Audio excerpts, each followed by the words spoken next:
West Side. I'm saying that because of a movie called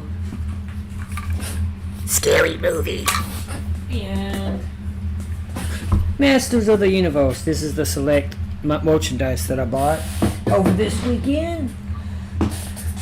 We're going to go into watching some of these reviews. Let me get it on the right display here. Oh man, I forgot all about this.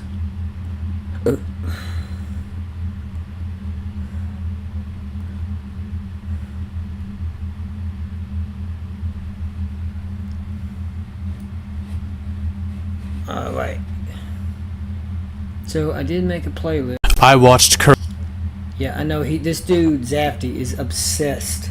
He's obsessed with Obsession, as well as Backrooms. But I want us to move on to the reviews of He-Man and the Masters of the Universe, or just Masters of the Universe, and as well as I want us to. I'm streaming this to YouTube, by the way, as well as reviews for Scary Movie. And I made a few more playlists. My bad. So we're gonna open up each one of these, both of these, Masters of the Universe and He-Man. We'll get back to that Obsession playlist. I'm still working on the Obsession and Backrooms playlist respectively. I'm still gonna watch those, by the way, and I know you may experience a little bit of lag, like a tad bit, because of buffering, because of this. Let me turn my light off.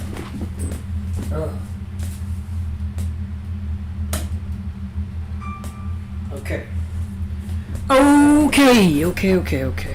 Lamp on. Alright, so let's see here. Which one should we do first?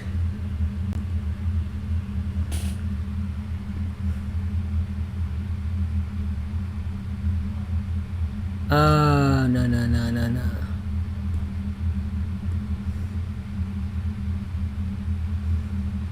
Oh, I did not mean to add that to that. My bad. There's a new Resident Evil trailer, Resident Evil Veronica, coming out next year or so. I added it to the wrong playlist. It happens when I'm in a rush. Let's start with Tyrone Magnus. Okay, I'm gonna move him up. I should have organized this a bit, but we'll start with him, and I'll organize it on the other side.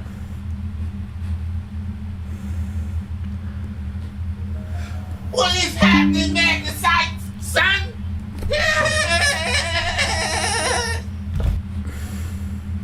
My bad. My internet might be a little slow. Oh,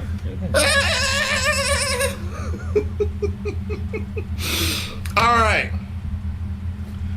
This is going to be a short, This is going to be a short movie review. You don't go to a scary movie for nothing else but the jokes. And when I tell you is jokes upon jokes upon jokes, is a point where I had to go pee. I didn't want to leave because I didn't want to miss a joke. So I ran out as fast as I could. And ran back as fast as I could. So, they make fun of everybody. And when I tell you everybody, in every which way, shape, and form that they can, they do. If you are easily offended, do not go to this movie. Yep. However, if you can laugh at others and laugh at yourself, Yep. you're going to have a pretty damn good time. I did all 3 times. The scary movies. I liked all of them. I had a good time. I've always been fans of the Wayans since Living Color. And, Sean and Marlon branching off and doing their own thing. I've always been fans of theirs. And I enjoyed myself thoroughly. So, I'm going to give this a 3 out of 5 woos It was an above average good time. It wasn't as side splitting and hilarious as I thought it was going to be. Same here. It was a little off in some things, in some areas. They cracked on everybody. It was a fun, just relax and laugh, good time. And there's a post-credit scene, so make sure you check that out. All right. Yep. There's Post 2 some of them. comments down below. Let me know what you all think. If you enjoyed my movie review, make sure you hit the like button, subscribe, and share. And I hear that now they're working on a White Chicks 2 They should be. and something else. Because what was something else too? Yeah. 10 million subscribers. Woo!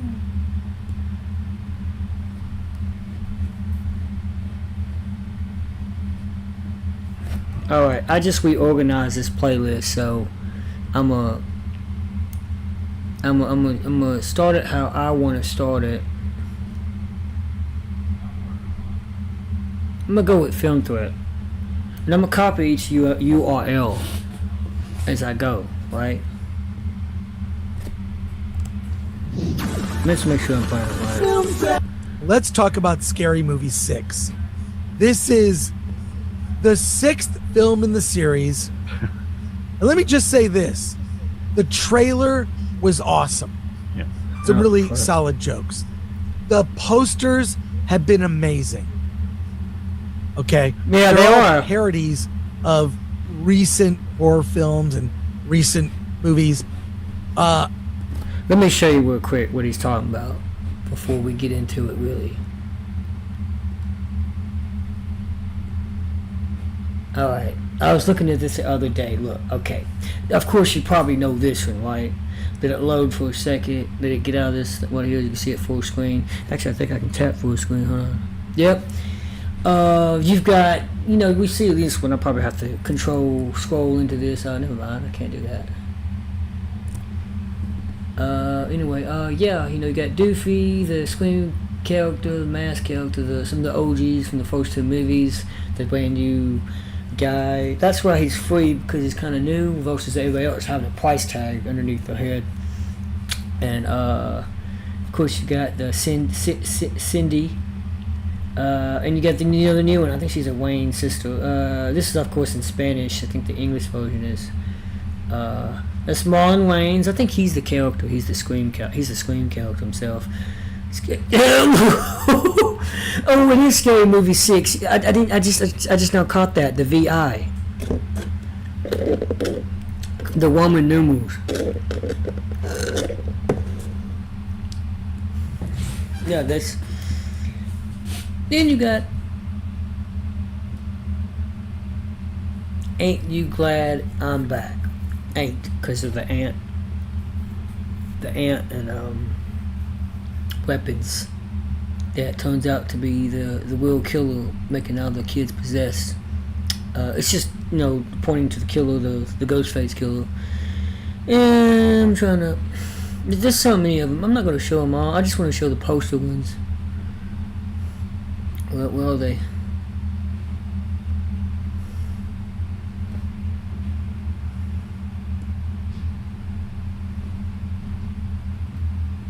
Okay, Get Ready to Smile, making fun of Smile. Not 2, but 1. You got Come to Ma, based on the Ma movie. She'll Buy You Bill.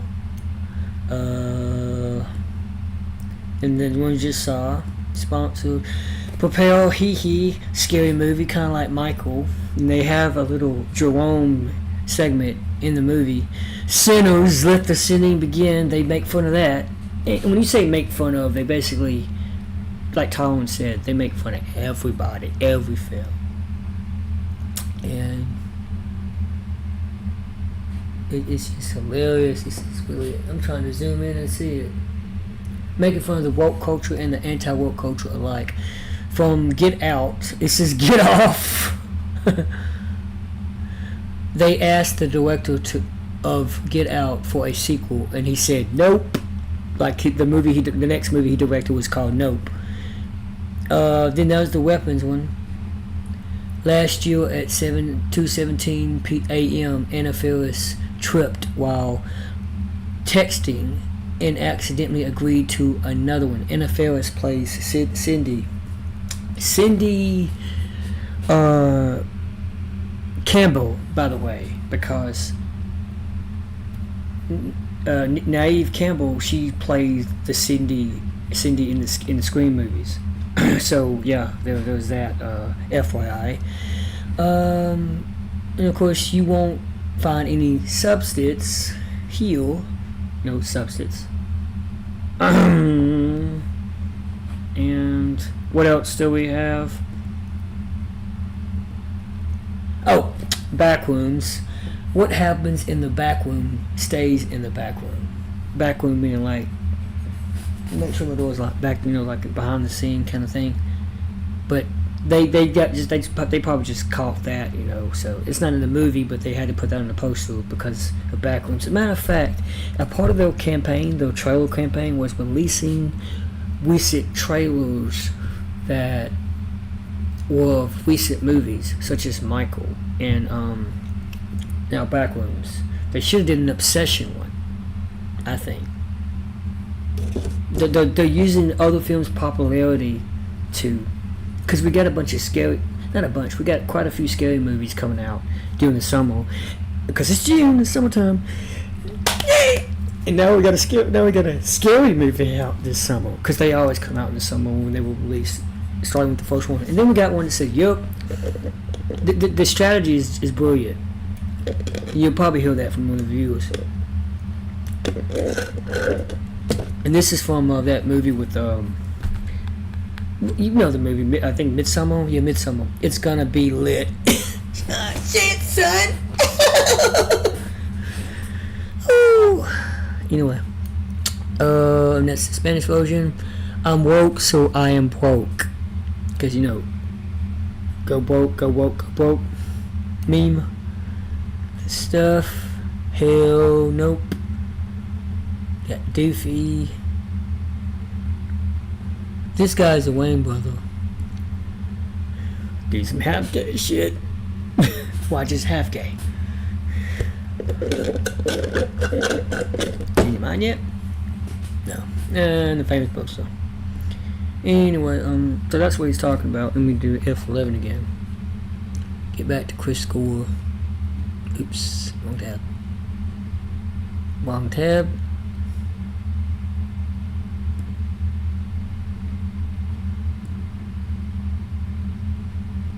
What can I say about this movie? The story is incoherent if there is a thread of a story.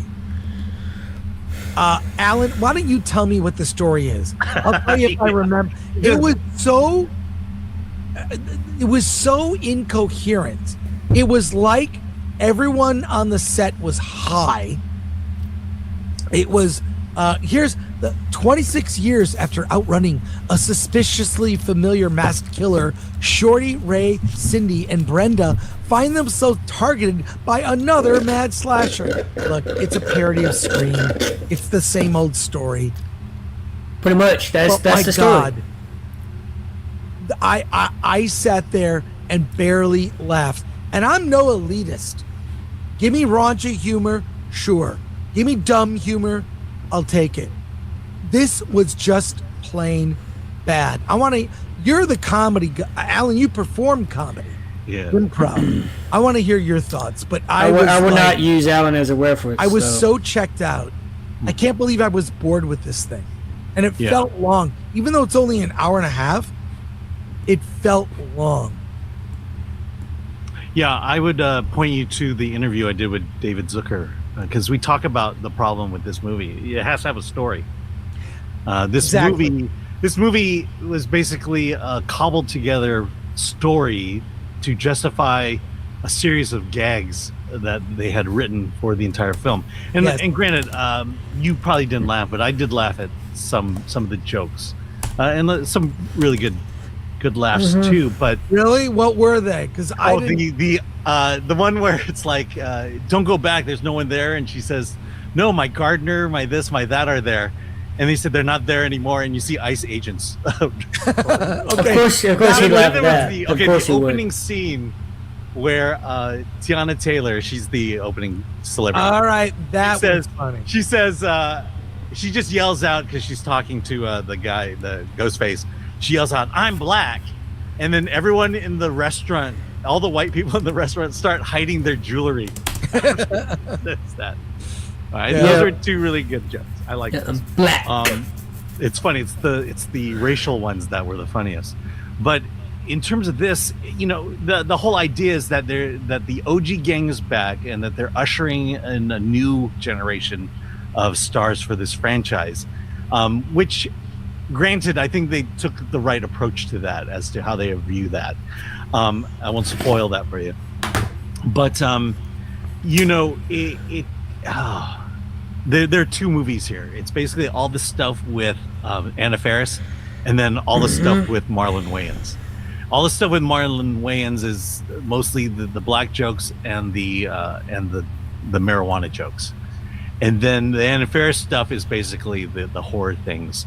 And it just felt like they were looking for gags that would make people laugh, really quick, memeable jokes, and then had to figure out how to write a story to fit all that stuff in.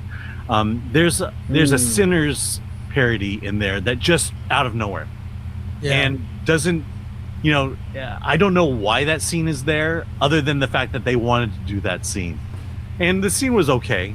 I get what he's saying, because that's kind of how I felt with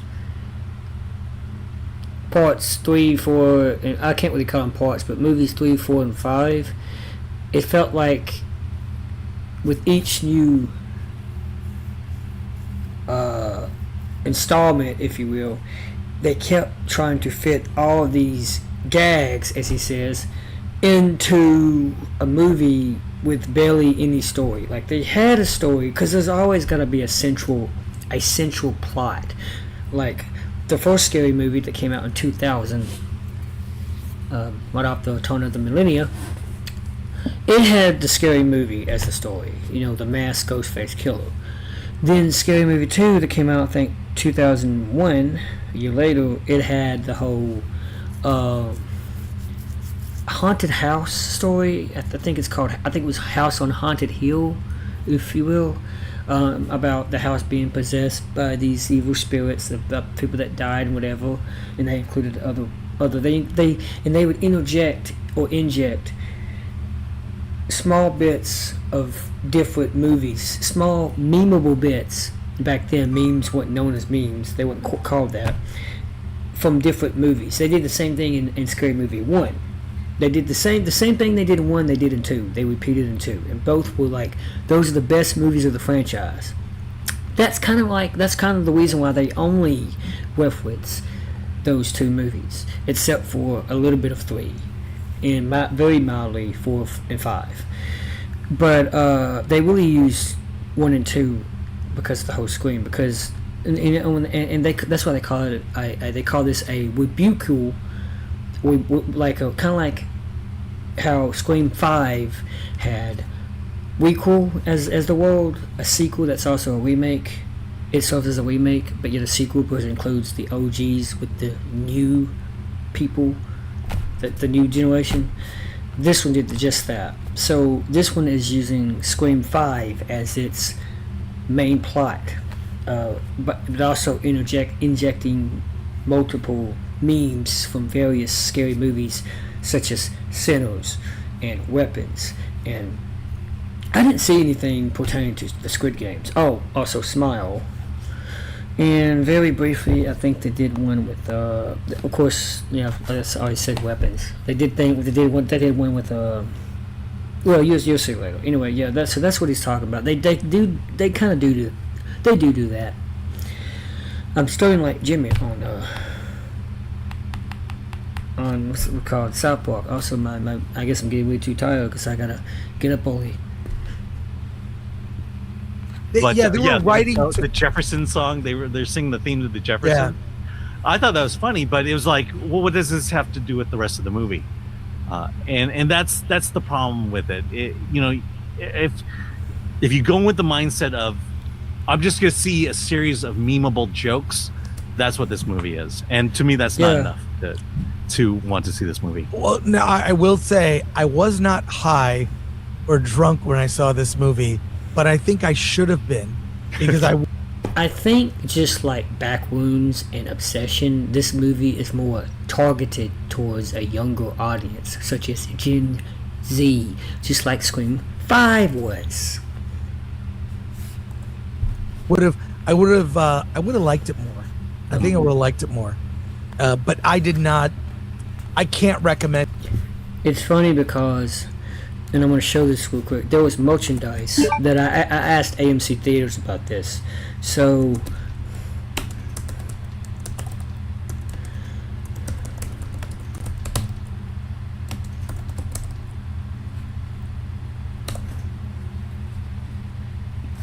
apparently, I thought this was real.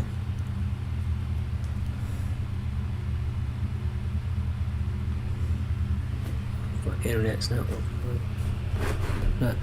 bad, being fast enough here.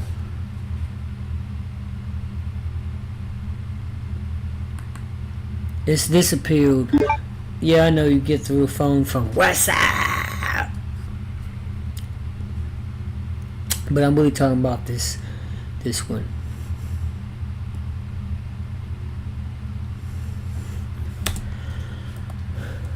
It was a popcorn bucket, right? And I really thought it was real. I was wanting to buy it. Get the sound. It's real.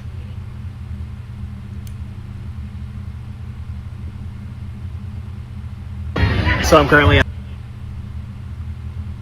the Scary Movie 6 premiere, and I have found the popcorn bong. This is crazy. So this is like the small size version, little tiny version, and this one is like legit glass. And then over here they have an even bigger one. Now I don't think these are actually going to be for sale. It's a decorative piece. But for anyone who doubted if they existed, they do. I just don't know if you can purchase them. But they're around. You guys. It's real. So I'm currently at the Scary Movie 6 premiere, and I have found the popcorn bong. This is crazy. So this is like the small size version, little tiny version, and this one is like legit glass. And then over here they have an even bigger one. Now I don't think these are actually going to be for sale. Anyway, yeah, so I thought it was I read somewhere that it was a hoax, but apparently it might be real, but they're not for sale, because you can't really sell it. The phone design maybe, but not the bong. And that causes, because if you sell something like that, if it's made with legit glass, as he said, people may actually try to, after eating the popcorn, or dump the popcorn in another bucket, put some weed in it and water and actually get high before they eat. Some Gen Z kid or somebody else might try to do that. I still call them kids, but young adult. Watch this. I think I saw this the other day. This one, yeah. I don't know if.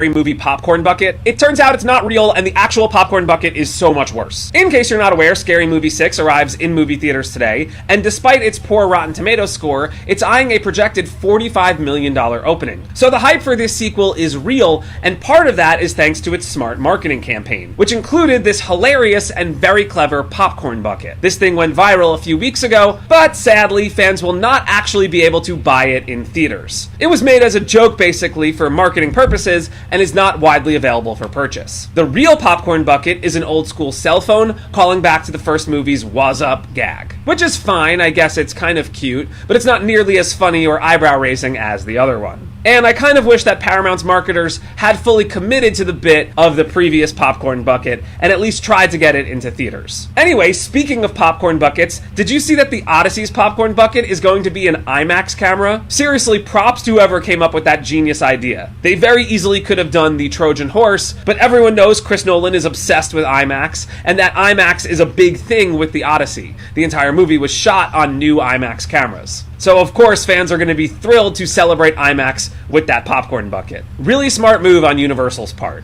Hey, remember that We should have been the one to come up with that. That is pretty smart. Anyway, that's part of the scary movie is going to be known for its marketing campaign. Oh, okay, Michael. Let's And I love raunchy, dumb comedy. Don't get me wrong. I can't recommend it. It's probably a 4 or 5 out of 10 at best. Alan, what do you think? What's your Yeah, same thing. Like I said, but do you recommend it? I'm not recommending it. I don't recommend it, but again, I do. Some people like to go to movies where it's just joke after joke after joke, and that's It's escapism. Well, It's a type of escapism. It doesn't have to. To be fair, a movie should have a story. It should have a story.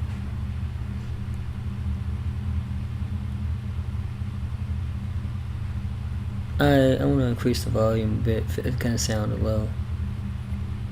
Okay, to be fair, any and all movies should have a story, but scary movie should too. It's no exception, and I think that was a problem with really 4 and 5. After 3, the scary movies started to get dull, and just silly. But this one was funny while keeping the story very minimal, and I think there is a story. It's just kind of hidden amongst all the gags, because there was so much content that they could use from roughly years 2018 or 19 all the way up to 2020, all the way up to now, this year, 2026. Even so far back as 2014, because they reference very mildly. They reference It Follows. And that's from 2014. That's a movie with Michael Monroe, who also starred in Longlegs, which is also referenced in this movie. Let's see what the Penguins thinks. He used to be called Boy something. Off rip, I want to make it crystal clear. I love fun and whimsy. For some reason now, there's a lot of people that point at me and say, look, it's that petite freak that hates fun and whimsy. And I gotta tell you, you got the wrong guy, pal. You're no Dick Gumshoe. I love fun and whimsy. I'm a big enjoyer of smiles and laughter and quirkiness. Lord help me, I'd even say a dash of zaniness too can wet my whistle. That being said, I just saw the new scary movie, P.U. I didn't like that very much, which sucks to say because this franchise holds a special place in my heart. Of course, not counting Scary Movie 5, that's one that you flushed down the shitter and forgot that one ever got made. But 1 through 4, I think, in very, very good films. I watched them tons of times. And I know a lot of people like to besmirch the good name of 3 and 4, but I think that's criminal because those movies are also still good. I still had a great time with both of those too. But this one, I just found so little to like. I didn't laugh, actually laugh out loud once. And it's really unfortunate because when this got announced, I was hopeful that it would be good, but if I'm being honest, I was pessimistic because modern comedies are flatter than my ass, and I'm cheeked up like Hank Hill. So modern comedies have just not been hitting. But when Naked Gun came out last year, I was pleasantly surprised. I had a great time with the new Naked Gun movie, so that brought a glimmer of hope to this project for me. Because Naked Gun proved you can do spoof movies in the modern day and make them good. That movie tried and succeeded, and I thought, maybe it's not as good as the OGs, but I was laughing. I had a good time. I mean, I was laughing, but I did think that the Naked Gun, especially towards the end, the third climax, it got a bit too redundant and going too far with the gags. There were just too many gags. With it. And Scary Movie, I was like, okay, there's a chance. Man, did they fumble that. This is probably one of the laziest movies I've ever seen. And it knows that and even tries to play that off as purposeful comedy, but the joke is on you, the person who paid money to watch it. because Yeah. it doesn't even really deliver jokes so much as, hey guys, do you recognize this? I think he's just defending his not liking it, and that's what Scary Movie does. Is that they're just trying to poke fun of you because they know the gag is silly and you're not laughing, and they're saying it's your fault, and you know that it's your fault, so you're gonna defend it. And they're like, boy, come on, just laugh. That's the joke. Let me give you an example. Like that. Hey guys, do you recognize this? That's the joke. Let me give you an example. This movie doesn't really have a story. The story is the legacy characters, they have kids now, and they get brought back together because I think it's because nearly no movie has a story nowadays. That's what it is. Is a lot of, I think the movies that they referenced actually don't have a story.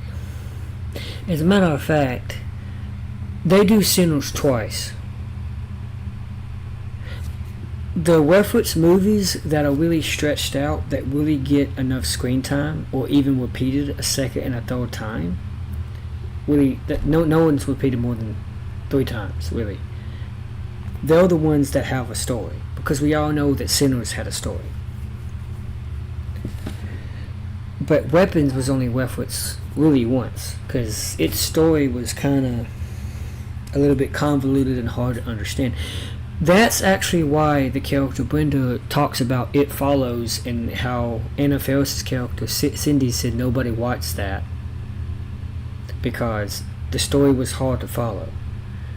And several times and near the end they say the line, nobody watched that.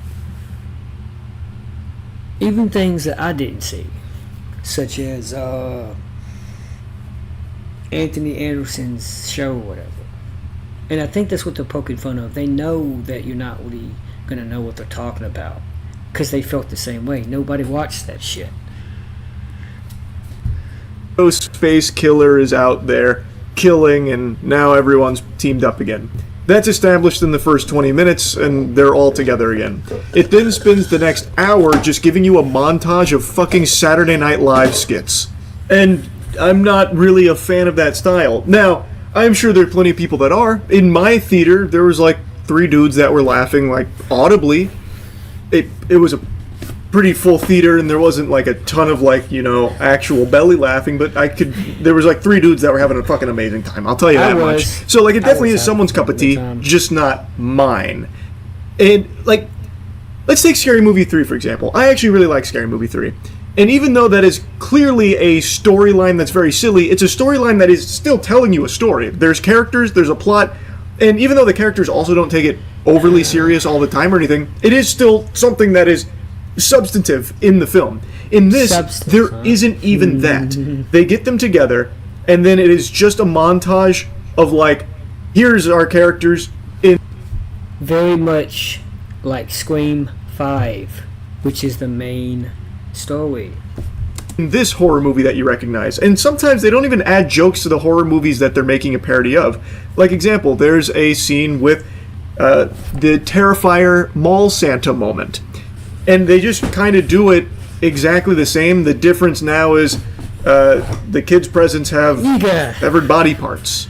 But the thing is, you see Darman fam, in Terrifier, him as the mall Santa, that is already played as a joke. This movie just does the exact same joke, 1-to-1.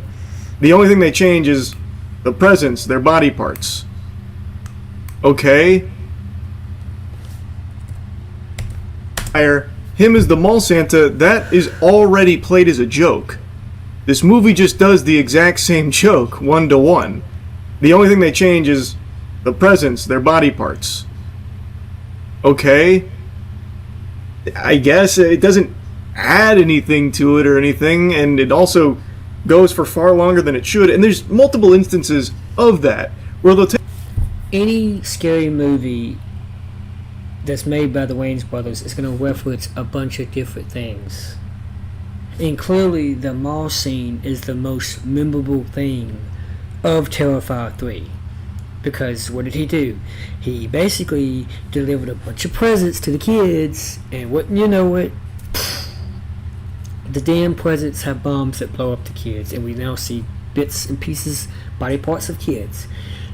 There are a lot of people in the audience that didn't like that scene of seeing all those kids being martyred.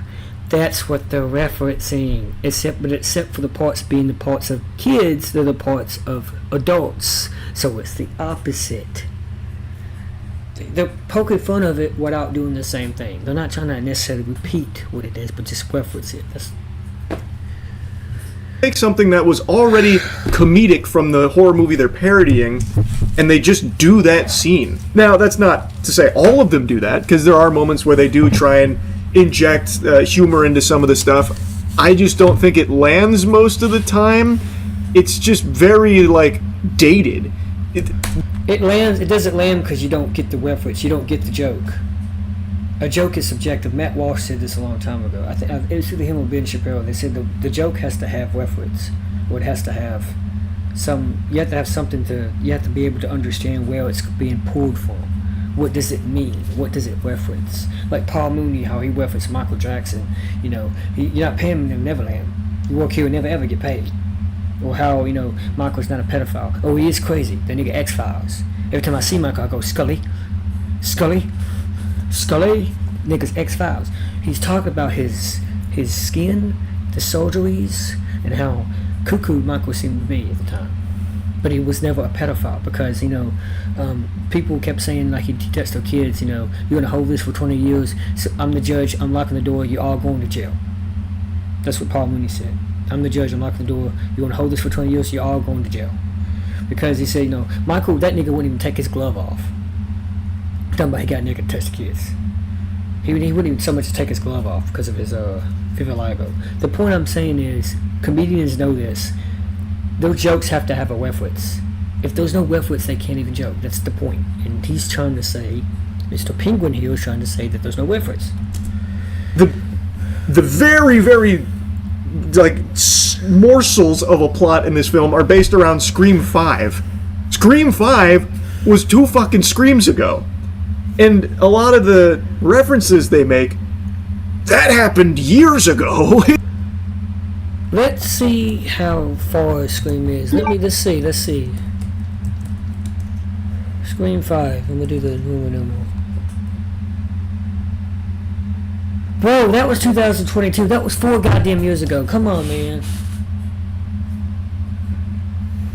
That wasn't that long ago, bro. That he made this nigga act like it's an entire decade ago. It's fucking 4 years. Oh, hold on. 509. I gotta leave a comment.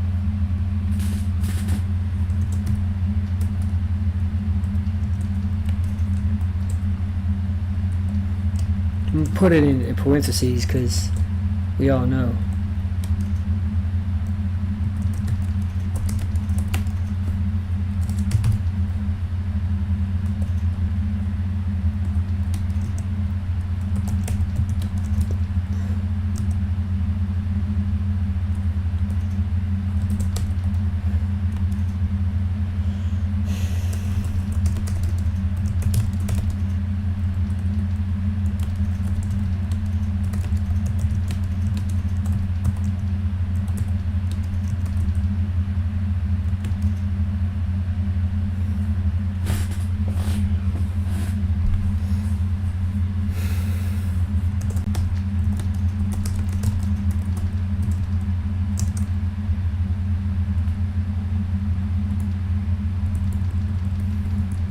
I mean, I'm sorry. Just sometimes I know I'm getting upset. But that's why I like this. Okay. Like, and not even as like a oh, ball knowers get it. It's like a, oh, that was like a meme a while ago. That's kind of cringe. And then they try and like lean into cringe, like they do a weapons reference where the kids are high and one of them says 6'7" while running with their arms out, and then gets hit by a car because 6'7's cringe, and then the kid's body flies across the moon going, ah. It's just that kind of thing. It's clear they didn't even want to try.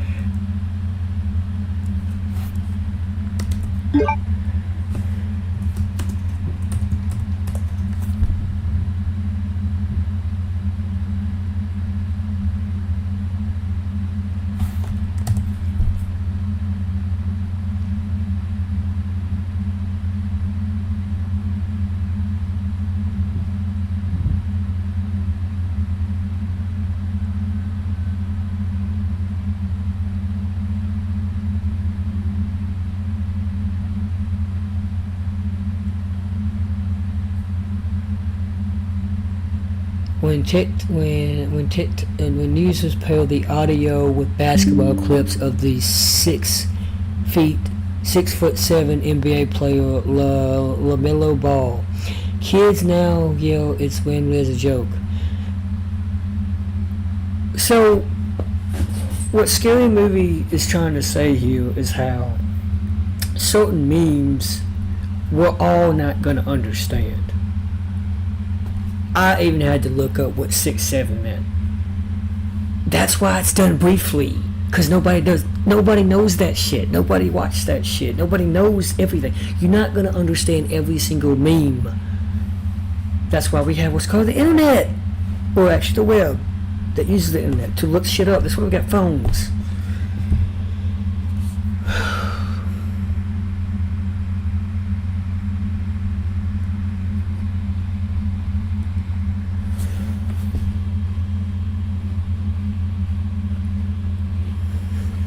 It feels very Understand. soulless and feels like a cash grab, and even the iconic characters reprising their roles here.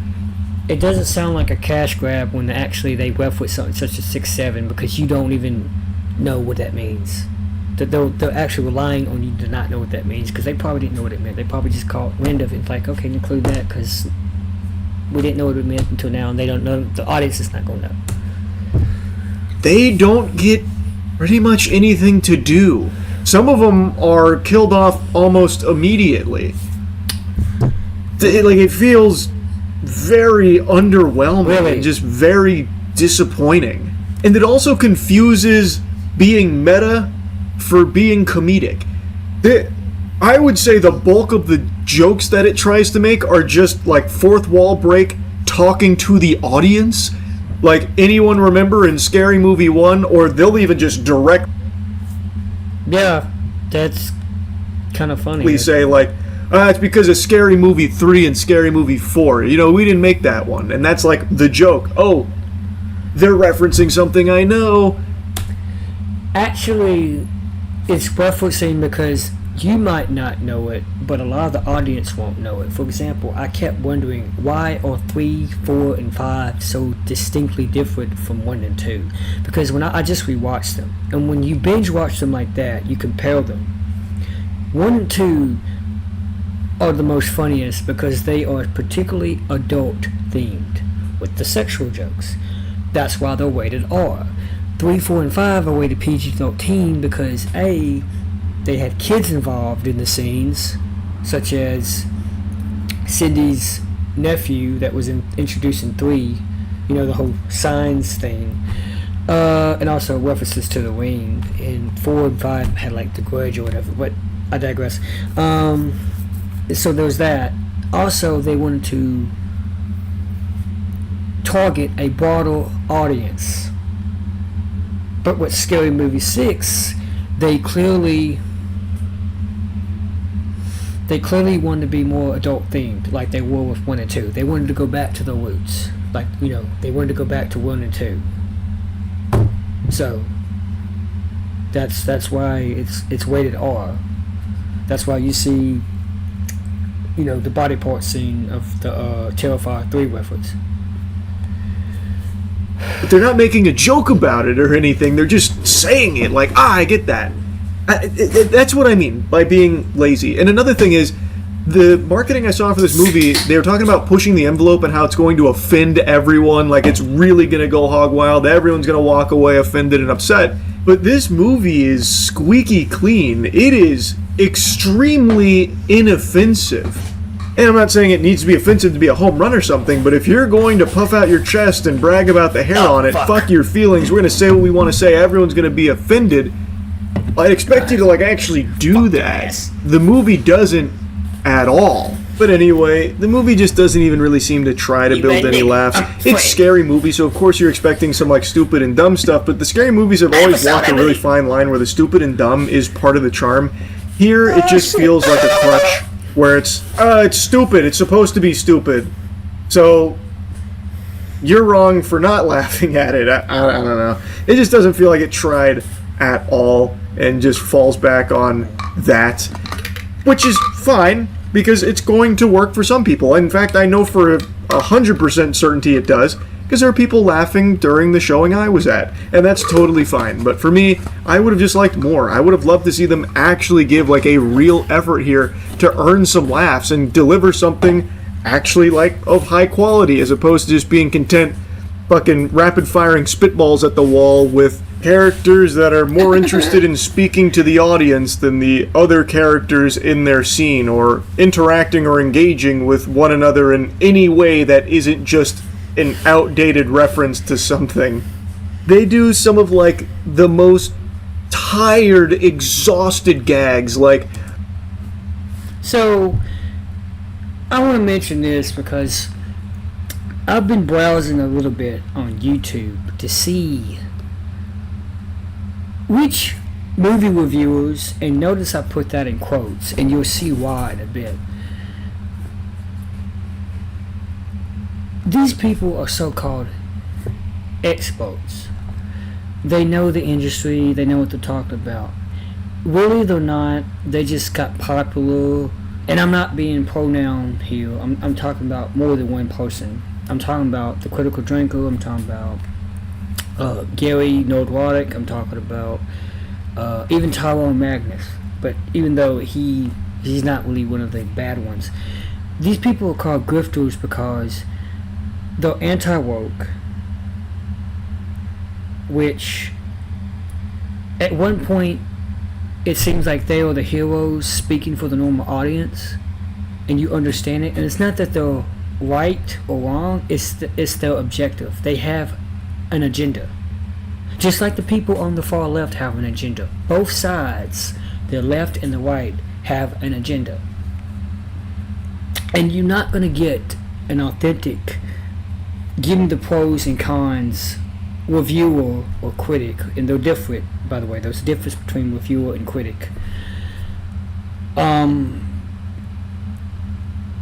You're not going to get that nowadays, because everybody on the internet, or at least YouTube, is going to get some kind of agenda-based, biased opinion.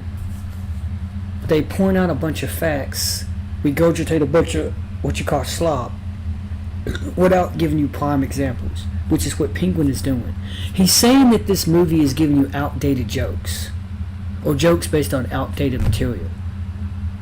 Bro, Scream 5 came out in 2022, 4 years ago. As a matter of fact,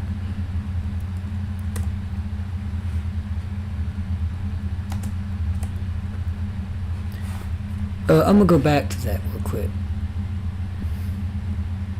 And I'm looking at the other monitor, by the way. Never mind the 6.7. Like I said, the 6.7 was something that I myself had to look up. But Scream 5 here, it was, look, it says it right here, release date. January 14th, 2022.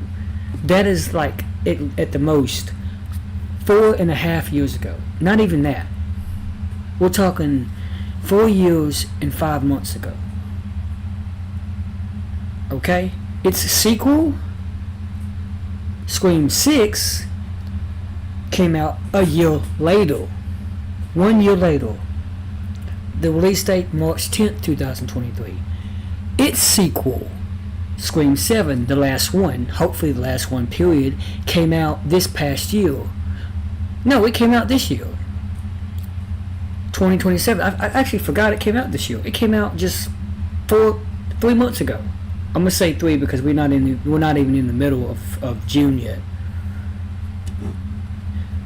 The point I'm making is they are releasing these movies too close together, too quickly, and that's exactly one thing that Scary Movie 6 is doing. They're saying these movies were released way too much. We have installment after installment, iteration after iteration. We just have a bunch of remake slop. Exactly what Dakota Johnson said. There's no original anymore. There is nothing but remake and requels and sequels, and now the term is reboot, of course. Rebukals. Sounds like rebuke, meaning argument. Sinners was the only movie that was truly original in 2025. It's the only 2025 movie that was original. That's why they reference it twice.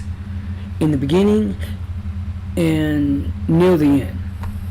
not near the end, but like I think doing towards the ending of the second act. So that's why I don't take these so-called reviewers very seriously, because a lot of what they say is cringe. You know, to be honest. Oopsie.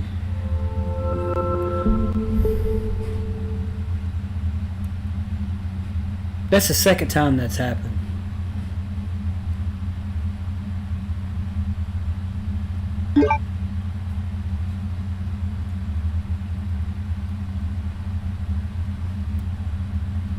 Now I gotta reload stuff. Off rip, I want to make it. Hey. Sorry, we didn't finish it. Off rip, I want to make. I'm gonna let it buffer a little bit. I'm trying to get my tabs right here. So that scary movie, and I'm gonna get out of this and go back to the homepage of that. The Masters of the Universe.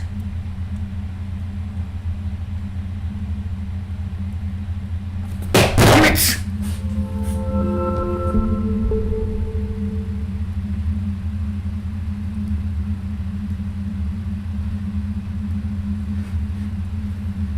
What is going on, man? What's going on?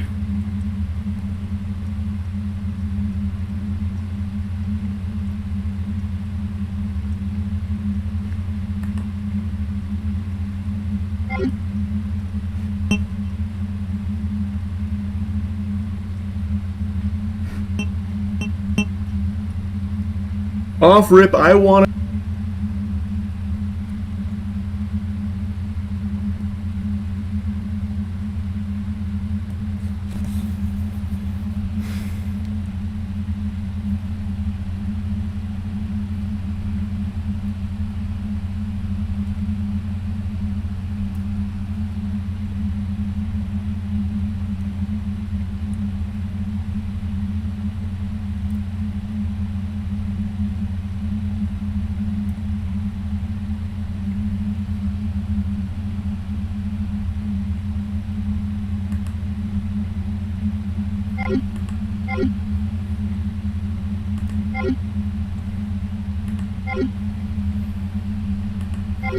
I was looking up various things of the franchise that is He-Man and the Masters of the Universe.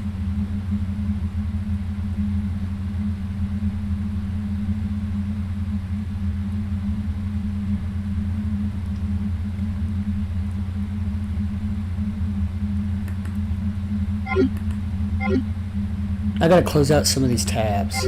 It's probably what's causing it. Not enough memory. It's just, his review, I put in quotation marks, was not, it's not good enough. It's not convincing me of it. It seems like it's he's biased. And I say this because I watched a video by Zaffy today that was saying that he said he didn't take a lot of these reviewers seriously because they seem to be on one side or the other. And he referenced the Critical Drinker as well as Nerdwatic. And he said, while he's not down with all the, woke garbage that seemed to be preachy, he also didn't like the severe anti-woke nature of several other people that came to be called grifters. And so, he said that because nobody seemed to be non-biased and fail, if you get what I mean.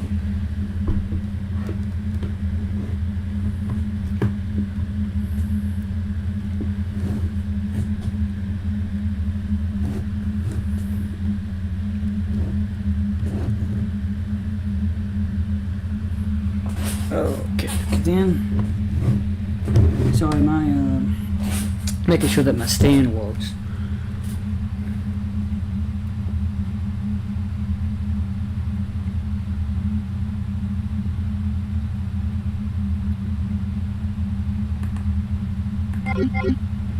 Close out some of these tabs. So hopefully it doesn't work. Hopefully it doesn't crash again for the 4th time.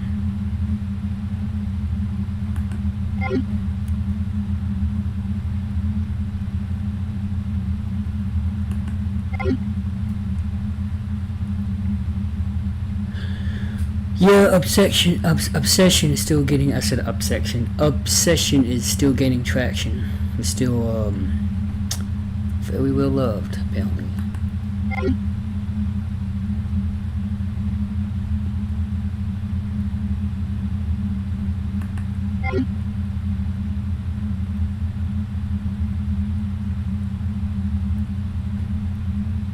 Anyway, I want to finish what he said. In their scene or interacting or engaging with one another in any way that isn't just an outdated reference to something. They do some of like the most tired, exhausted gags, like Cindy going when or why, like at the sky and spinning in a circle, and then she gets dizzy. Because she knows that people have not seen that in a while. Bro, come on. Like, it's not even they do that. Bro, what do you want? What kind of give me an example of a joke that you want. Just say that. What is it? 8:35.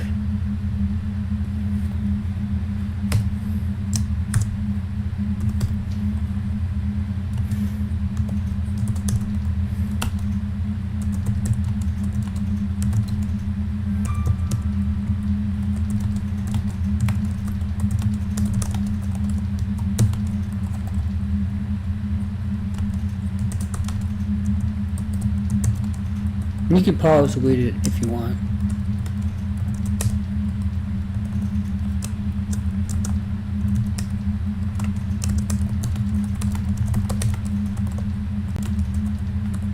It's not about you, Holmes.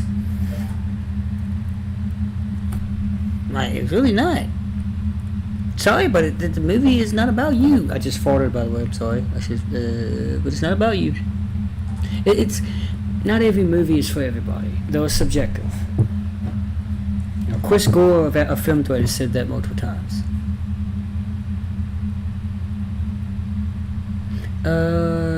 When and where does he Wolfowitz was a twins group?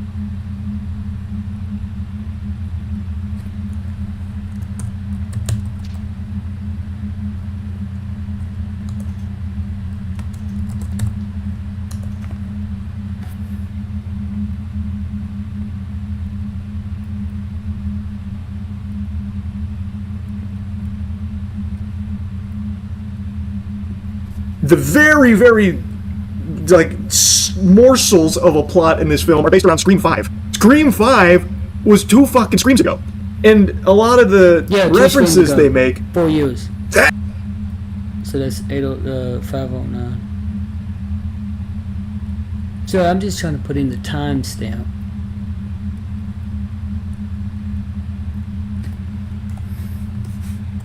Colon 09. I'm what you call a troll. I think that's what that's internet slang, right? Troll. We've got grifters, shills, incels. So I guess I'm a troll, like 5. Or to open a new tab and look up that.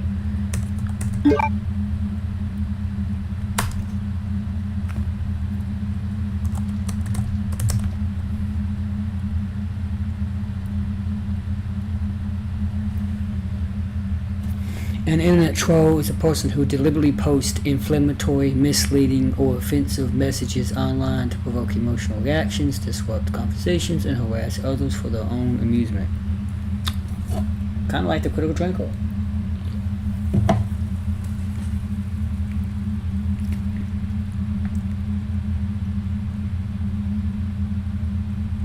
Yep, gaslighting.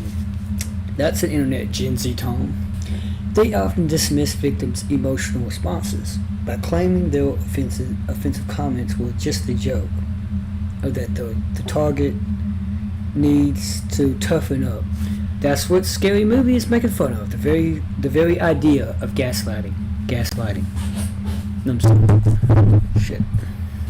And then you got anonymity. They usually hide behind fake accounts, handles, or anonymous profiles to avoid real-world accountability. Yeah, they do that. The provocative post popularizing abusive content just to watch communities fight and to make themselves feel powerful. The absurd. Oh, these are different types. The absurdist makes deliberate, silly, illogical, confusing statements to derail serious trends and troll for comedic effect. Often was hysterical, trolling, domination, harassment.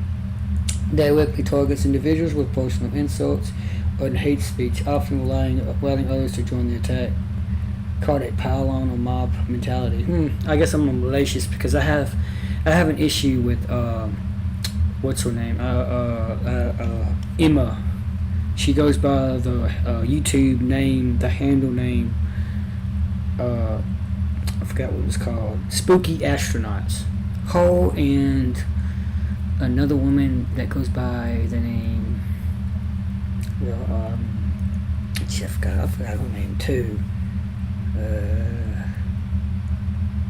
Anyway, so bots and state actors, animated programs, and organized groups deployed to aggressively spread misinformation and polarize public discourse. Kind of like a bot attack. That's like a denial of service.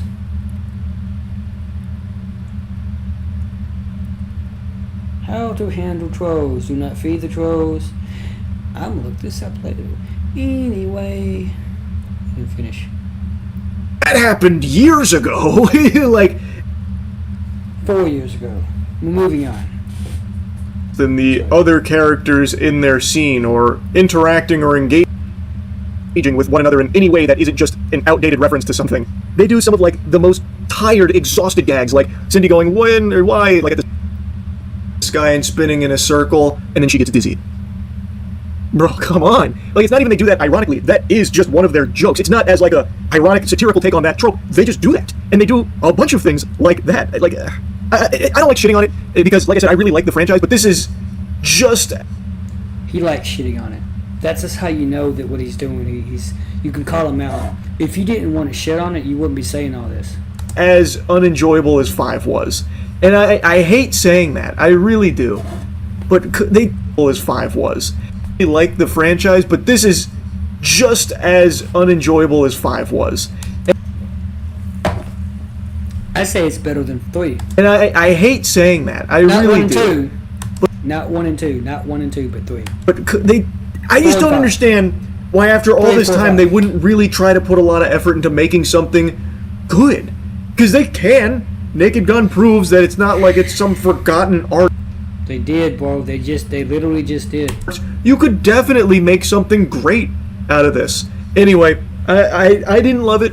If you had a great time hooting and hollering at it, all power to you. Happy to hear you had fun. But yeah, that's really about it. Doesn't sound like it.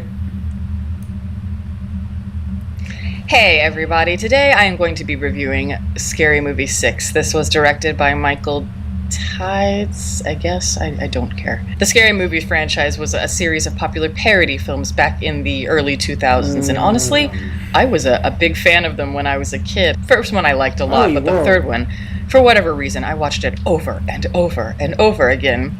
As a child, I thought it was the funniest thing I had ever seen in my 13-year-old brain, at least. I know that particular one did not involve the Wayans brothers, but, you know, same series.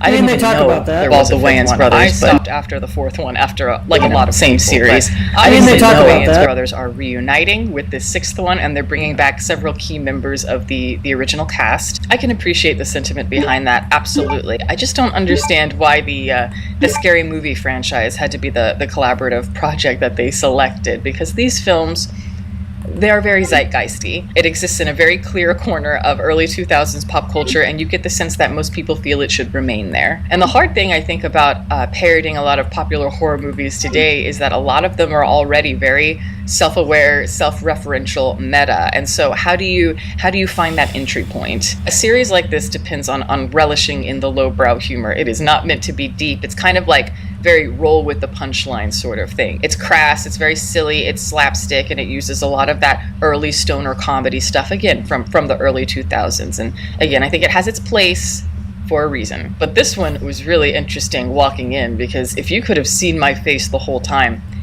I didn't laugh once. I think I kind of half smiled maybe twice, but the rest of the time my face was just kind of like... Yeah, that's pretty much your normal face. That's why you didn't laugh. You walked in ready to not laugh. You didn't give this movie a chance. You told yourself that it's not going to be good. Therefore, you pretty much poured a self-fulfilling prophecy on yourself. And that's a psychological tone, by the way. That's not something I just made up. That's not a meme I just made up. That's a psychological tone of prepping yourself. It's like literally making yourself sick by thinking you're sick, believing you're sick, so your body mimics that, to mimic what the brain is telling it. So you told yourself this movie's going to be bad. Therefore, you were already priming and prepping yourself that it's going to be bad, so it was bad. Because why is your perception like that, but everybody else is not? Well, some other people, whatever.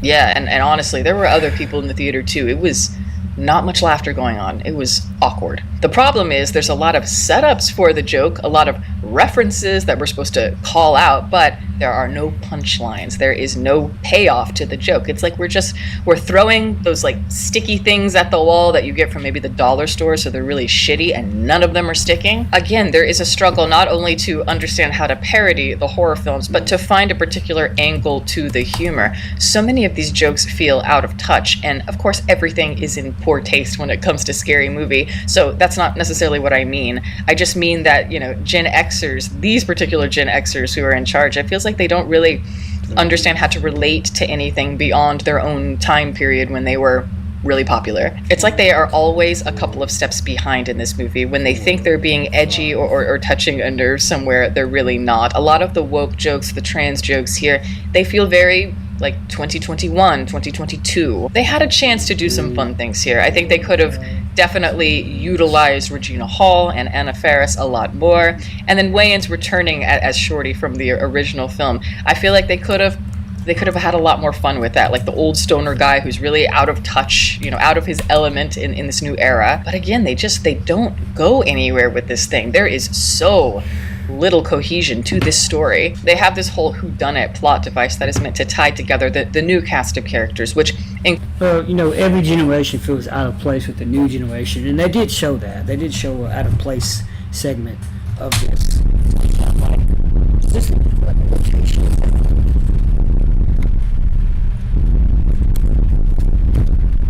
Includes the offspring of both Brenda and Cindy and the original beloved cast. But this entire script feels like the writers were just in a room one day and they're just rattling off ideas without thinking at all about how to employ them. So any sort of oh snap kind of reaction that you might get in the theater, it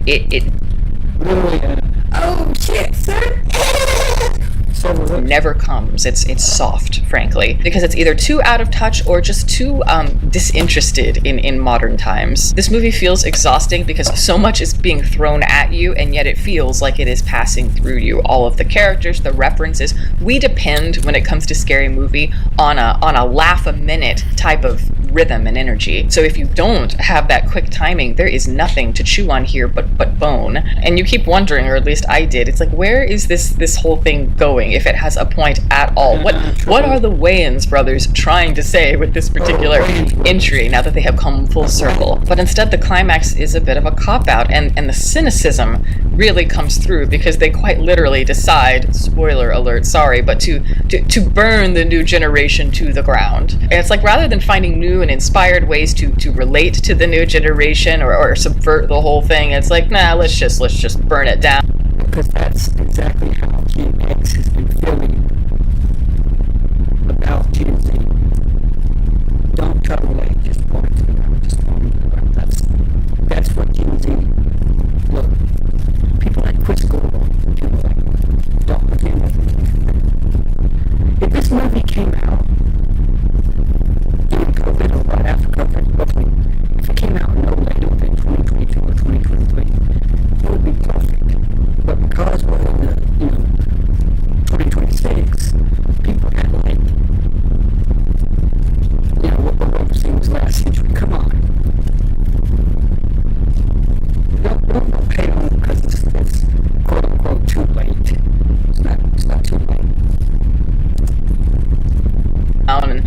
yeah, it feels it's uninspired. Nothing here is clever. It is just flat. These movies are supposed to be fun. She made a review, and I'm going to again reference all the reviews. I don't think I finished the first one. I was had opinions on it. Some people, they don't care about movies. They talk about movies that they go see because they want to have something to say. That's following a trend. They want to follow the trend. But you have to use the rule that they're saying the same things, they're saying the same words, they're all saying the same thing, like sheep. She's following like the trend, because right now there's this trend of, they're trying to make this movie. Like, I just want to hope the movie again. I hope that I'm not going to crash.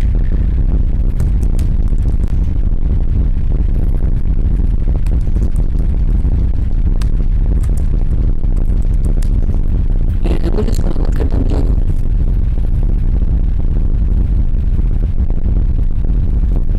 It's in a mixed to low rating on Rotten Tomatoes. Like, if you look at Rotten Tomatoes for this, I like that. You know, just have an acronym.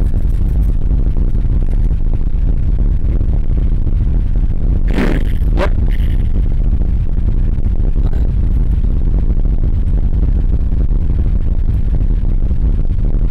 So the critics didn't like it. We can see that, right? We got 26 critics, all audience, let's say, 8.9 rating out of 5. The audience still disliked it. They're okay with this movie. That's only a problem. The main critics and audience members love having the original quarterback and the chemistry between NFL, Cindy, and Gina Hall. One remains that he highlighted in the film features an incredibly well received, shocking opening coda.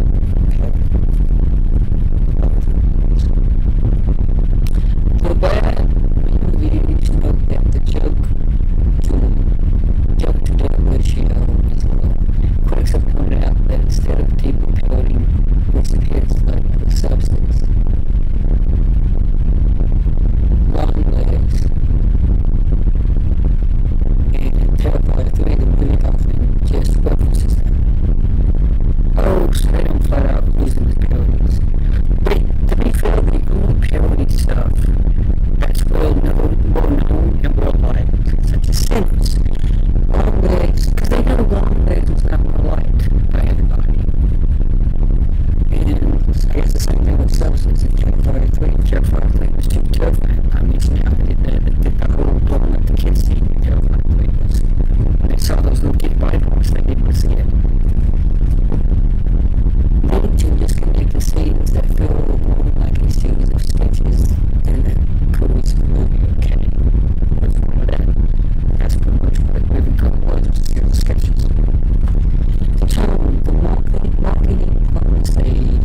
dumb fun. Like the kind of movie where you see some Oscar poster critically acclaimed, and it's like, these are the kinds of guys that are going to draw dicks all over it. The kind of humor that benefits from being the class clown for many years of your life, and that is just, it is completely lost here. These guys, they feel crotchety and old and bitter. All this did was prove a lot of people's points right, that there is absolutely no reason to bring these movies back, and I hope we can put it to bed for good.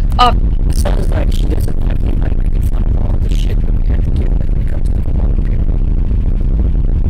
So, while you had people like Adam does movies, and we're about to watch him in a bit, be on this trend, this anti-woke trend, hating those kids, those people, I call them kids, for the whole hashtag meme and the whole gender switching, transitioning thing that we all have to endure.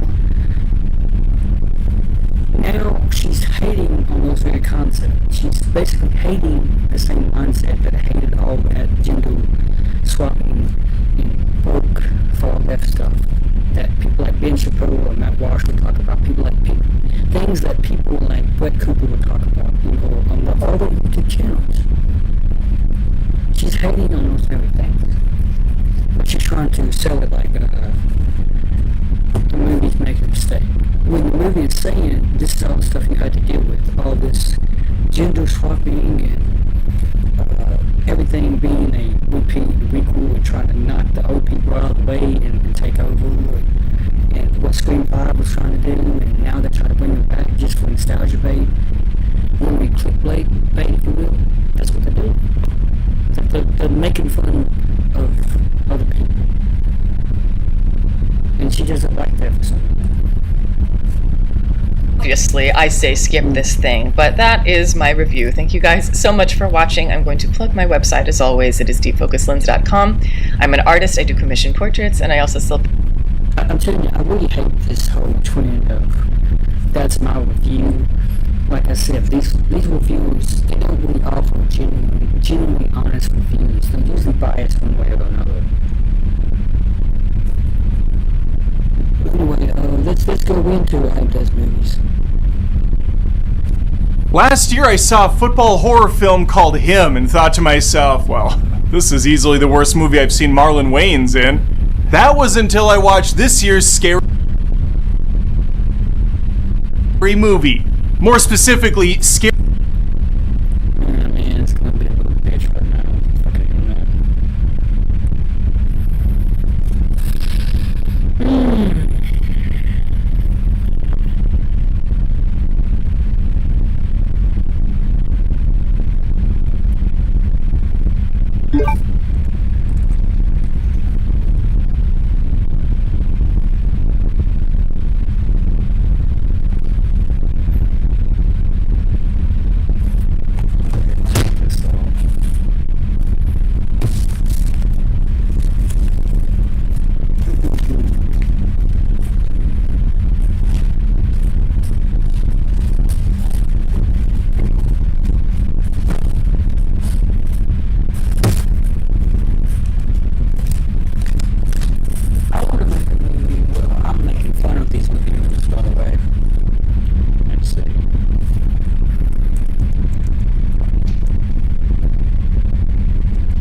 Scary Movie 6. Yeah, that's right. There are now 6 scary movies. Most people only think there's like 2 or 3 at the most. No. They shat out a bunch of them right to DVD so that no one could enjoy them in the comfort of their own home. The Wayans weren't even involved in the later ones. The property was kind of taken out from under their nose, but now they're back. They got Anna Faris in this. They brought Regina Hall back. The whole gang's here. To put out a film that they promise will go against the woke agenda, no one is safe from comedy. They're going to be destroying everyone. And if you are insulted, then they've done their fucking job. Well, guess what? I was insulted, but not because I'm some sort of a triggered leftist snowflake. No, it's because this movie sucks. See what So I if you mean? find yourself enjoying the review as I'm blabbing away, feel free to sub to the show. Adam Does Movies. I post content almost on a daily basis. Always film, entertain. Move on. Back again. This shit's. Would love to have you stick around. Guess who's back? Back again. This shit's back. This shit's back. This shit's back. It was from the trailers. They played that Eminem song, which is a freaking banger. It's not in the movie. No good music's in the movie. Well, that is unless you count a riff on K-pop Demon Hunters, where they sing about Token instead of Golden. That's the level of humor there. Comedy is, of course, subjective, which makes this review entirely useless. Thanks for stopping by. But just to give you a lay of the land to see if maybe we align on comedy, I'm a massive fan of parody films. You know, the ones that are clever, put a little bit of effort into their jokes, have some layered humor, have some witty dialogue. Basically anything that's not shat out by the hacks that did Disaster Movie, Vampires Suck, or any of the later Scary Movies. But you give me Hot Shots Part 2, The Naked Gun, even the new Naked Gun, which I thought was pretty damn funny. Fuck 'em Hall from last year was a fun little flick. This is Spinal Tap is Okay, dude, that's not reference every goddamn parody that came out this past few years. Let's just get to the point. You know, his problem is, Adam's problem is he doesn't want to reference, he doesn't want to get directly to the reviews. That's essentially his number one problem. Is he does not want to get into the review. I'm finding new ones, by the way, so bear with me. What is it from? 210.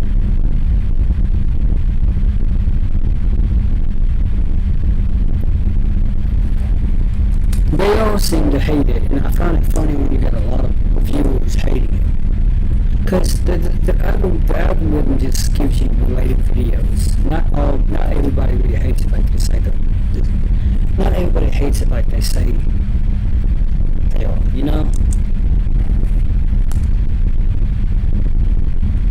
Please stop doing that. Just give me what I want. I hate it when technology does this shit. Stop doing that.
Nostalgia bait. Like you're calling it nostalgia bait when it's dude, it's another installment. Of course it's gonna be nostalgia bait. You're trying to say something snarky, but it's not working.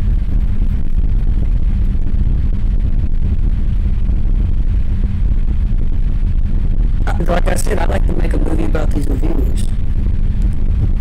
Legendary, not the new one that's fucking awful. In fact, I would say this new Scary Movie may be a little bit better than that. Mainly because I don't care as much about Scary Movie, and they've already had so many bad ones that it's now just par for the course. Inevitably, there will always be people that come along and say, hey, this movie's not for you, you don't understand this film, idiot. It's supposed to be stupid and not funny, that's the point. Well, to those individuals, I say, shut the fuck up! Fred Durst style, I grew up with In Living Color, okay? I was watching that over Saturday Night Live any day of the week. It was cutting edge comedy. Fire Marshal Bill, Handy. See, now it comes with this I've been around bullshit. Like, if you okay, look, I know those films as well, but buddy, I like this movie. That doesn't mean that you get the point. He thinks he can bring on a reference of something like, just because he's saying he's one of the old guys. Like, that's supposed to be an argument winner for him, and it's not. That doesn't mean that you understand it. Yeah, you still don't understand it. Yeah, you grew up with Fred Durst-Time in early 2000s. Yet you still don't get it. I was born in 91. I'm a Gen Y. Well, yet I don't get everything. You don't have any clout here just because you're saying you're Gen X. Man, the two gay movie critics that give movies an around the world and a back snap. This was prime Wayans Brothers material here, and I had a lot of respect for those guys. And then they would go on to do the Scary Movie series, which was clever. It's not the first time. Yeah, you don't get it. That's the problem.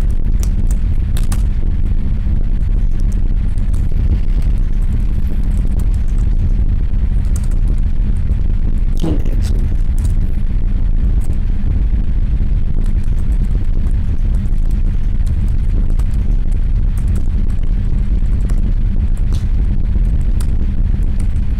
Yeah, you still don't get it. If you don't like my typing sound, just read it. Still don't get it. I'm very tired. I can barely type. I'm so tired. My brain doesn't always work. I'm tired.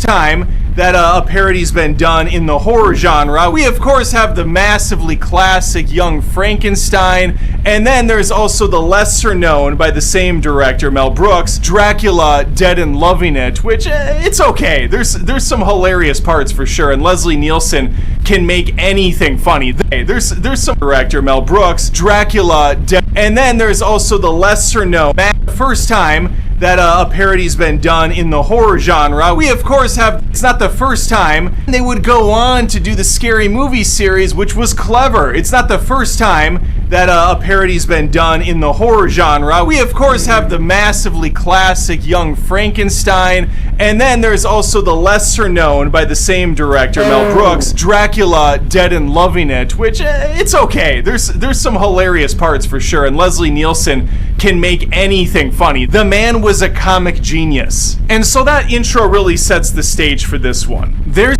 Yeah, because movies like Young Frankenstein are making fun of Frankenstein. Because Frankenstein is not the creature we're talking about, but it's always the scientist who created the creature. Frankenstein's monster is that creation. So Young Frankenstein is that young scientist that created the creature. And that movie was a parody of the Frankenstein movies. Because it was in black and white. There's just no one in this movie that can bring it home. We don't have a standout performance here. Anna Faris, who I do think is very funny, and I've seen her in some other things, she's just not used here at all. She's barely in the movie, first of all. This one's going to focus on her daughter because, you know, just like modern horror films or just movies in general that do these Scream 7. These legacy sequels, we got to go back, bring... Also, Final Destinations. Wait a minute. You mean... Oh, Final Destination Bloodlines. There's a clear reference to that. You actually forget those references. Bring the old dogs for one more ride, but really, that's kind of a misdirect, and we're going to focus on the new generation. So Anna Faris's daughter's taking center stage. Shout out to this actress. The young actress did a great job emulating Anna Faris. She's got her mannerisms down. She's got the way that the cadence, how she speaks. It's one-to-one. It was like I was watching a younger version of Anna Faris on screen, even though, you know, Faris is in the movie, just in the background most of the time. Marlon Wayans is back as Shorty doing his hilarious laugh that he just does over and over. It's his entire performance this time around. Regina Hall is... It's pretty much been his entire performance, every single scene. That laugh, yeah, that's his thing, man. It's trope. Brenda gets reduced to just the mom role. She's got nothing funny going on here. Well, I mean, none of them do, to be fair, but she, more than anyone, I don't know if they were trying to do a Ma thing with her, with the haircut and everything, but no one saw Ma with Octavia Spencer. That movie sucked. I saw Ma. That's the point.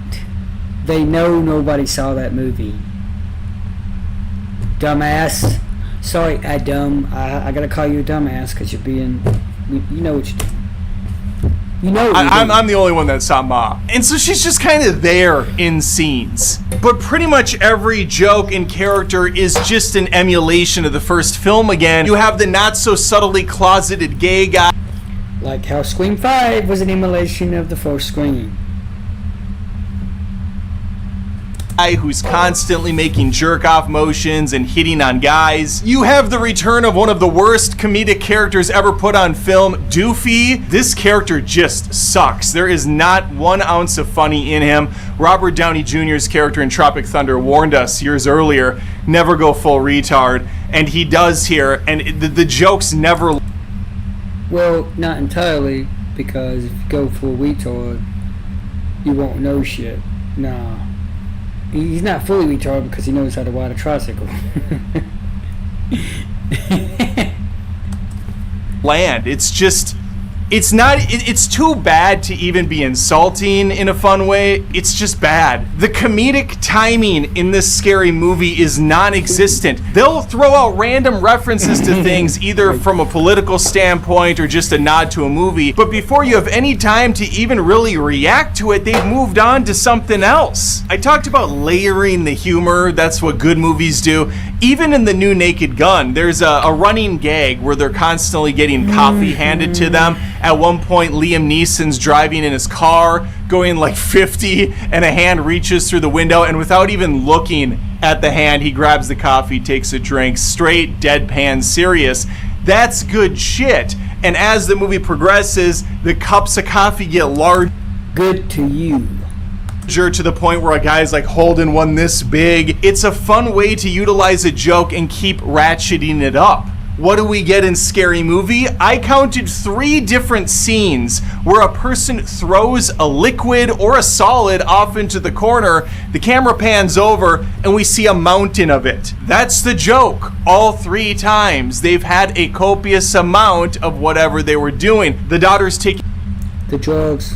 A lot of medications. Camera pans over, bunch of pills lying in the corner. Doofy stocked up on a bunch of cans of beans and shit because of COVID. Camera pans over, whole wall of beans. Anna Faris's character Cindy's drinking a bunch of alcohol. She throws a bottle into the corner. Camera pans over. You guessed it, a whole bunch of bottles of alcohol. The joke never changes. They don't iterate at all. It's the same shit. And speaking of shit, that is iteration, is it not?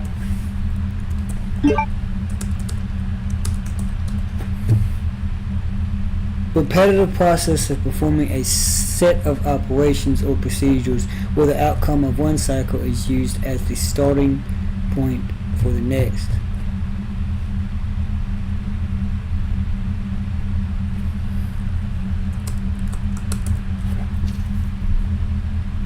To perform a process repeatedly using the results of one cycle as the starting point for the next, used to refine or improve a concept.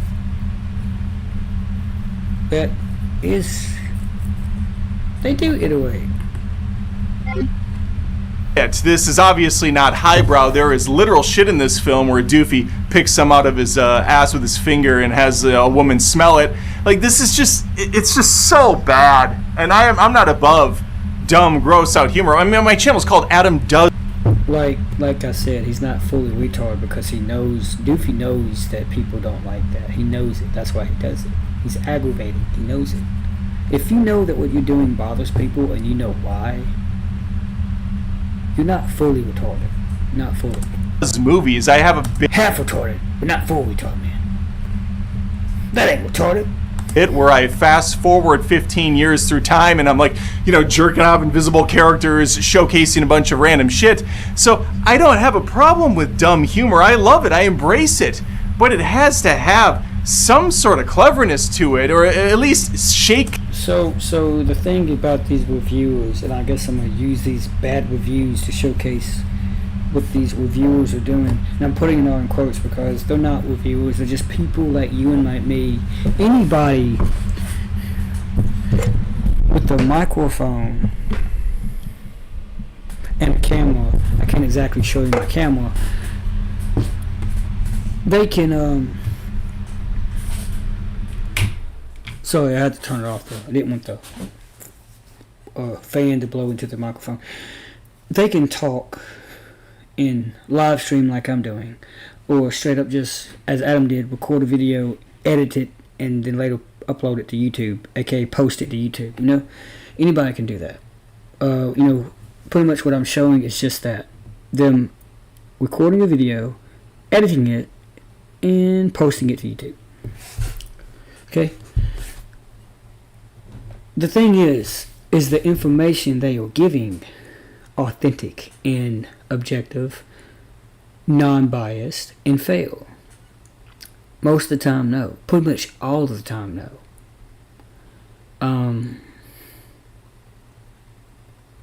They're going with the perspective that they, and not just Adam, once again, I'm not doing a pronoun thing. They're going with, I'm talking about all these reviewers, are going with the perspective that they were ready to hate this film before they even went in to see it. Because that's the common trend. The YouTube algorithm will populate and push their video if it has a bunch of negativity and clickbait / click hate in a lot of movie hating, clickbaiting in their video, because that's what it's looking for. It will push them more often than it'll push a positive review. And to be fair, one shouldn't be completely positive and then complete negative. One should be a pro and a con. Give me some things that were wrong with the film, and give me some things that were good. But this film is this review is not really. It's not fair enough. He's trying to get people to not go see it because he didn't like it. Things up a bit, keep the audience guessing what you're going to do next. But Scary Movie is content on staying 15, 20 years into the past. That's where it wants to be. So the comedy hasn't evolved at all with modern... Just like you wanted to be when you yourself, and I mentioned Adam Does Movies when I was watching Deep Focus Lens, he wanted to be back in the past. Because he didn't like all this gender transitioning, woke crap being forced down his throat no more than anybody did. I myself didn't like it. Now that we have a movie that's making fun of that, and people like Adam actually asked for a movie like this. He did. Now that he gets that, he doesn't like it. It's like asking for any nice thing and shitting on it the moment you get it. It's like it's the equivalency of me asking my mom, I used to do this back when she was alive, to make me a bowl of eggs, and me complaining about it the moment she makes it. Well, don't ask me for a single thing. Don't ask me for anything else, because you're just going to act like a spoiled brat and not like it. That's what Adam is doing. Horror tropes, they show the dude from Longlegs. That's as far as that humor goes. There's no punchline. It's just, there's the guy from Longlegs. Laugh. At another point, there's a riff on Get Out where Shorty gets... So, what else from Longlegs would you have liked? That's the most memorable scene in that entire thing.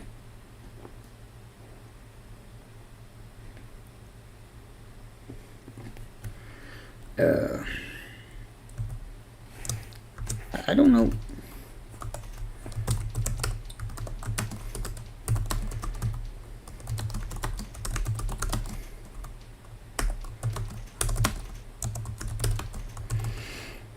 Memo.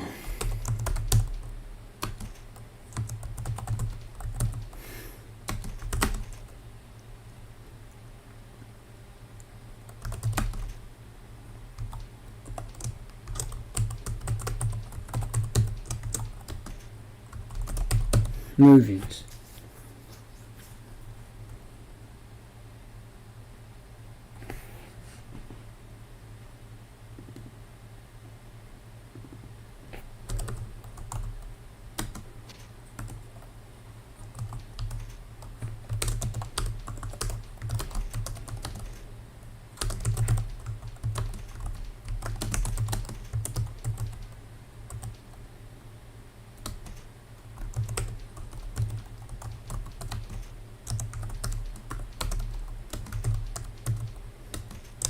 think it was 2024, right?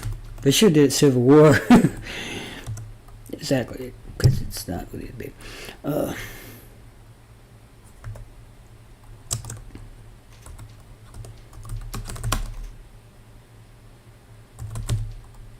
Is it mid? I'm gonna say mid-credit scene. Shh. I'm gonna say end. It's kind of. I'm gonna say ending. It's ending credit scene.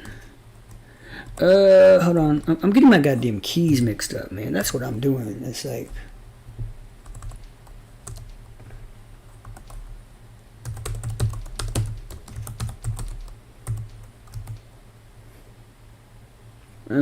Let me skip a line. I'm sorry. This is I had to mention that. It's sucked down into the chair. There's really no humor there at all. It's just the guy. Yes, there is.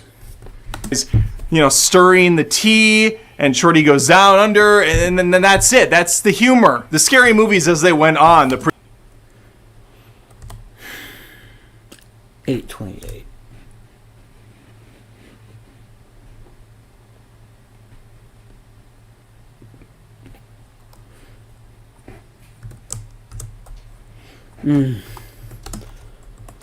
Oh.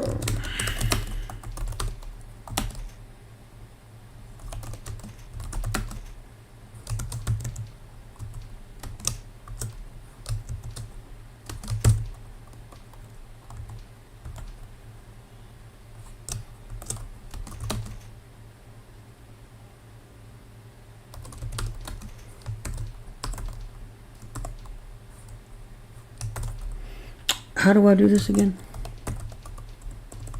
Sorry.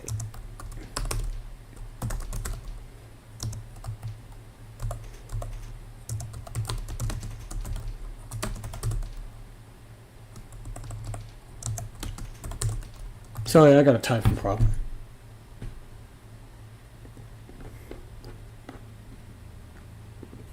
Production got so bad. They were just, even the second movie looked a lot worse than the first, in my opinion.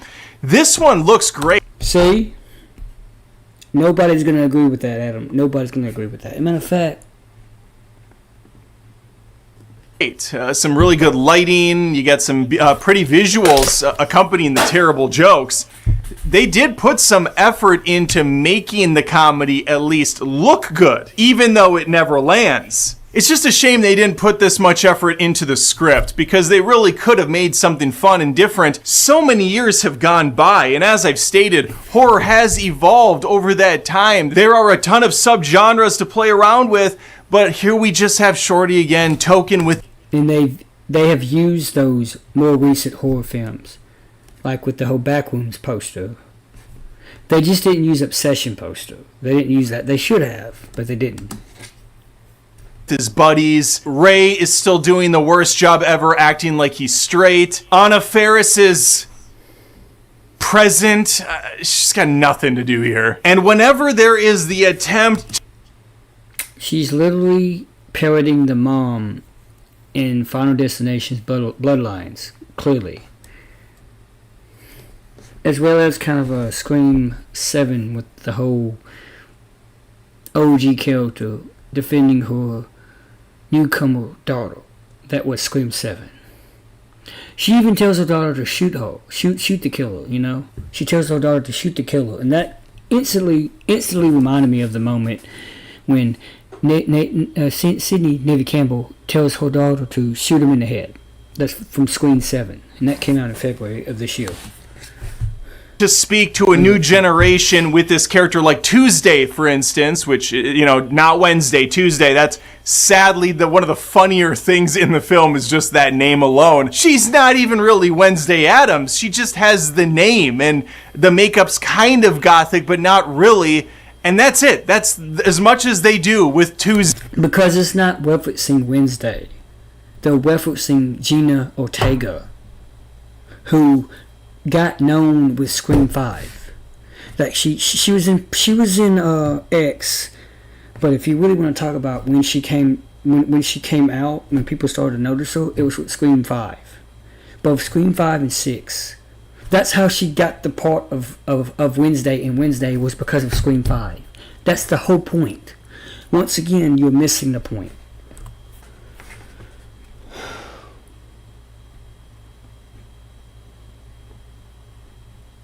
I'm sorry, what was that time? 9:42, 9:40.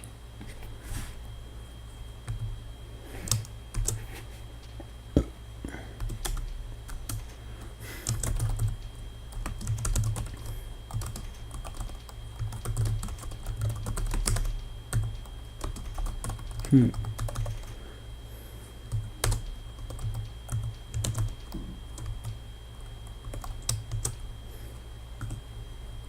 going to put the name in quotes for good reasons.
Because I was smashed. Because they don't want to actually be truthful. They have an agenda. They don't want to be honest.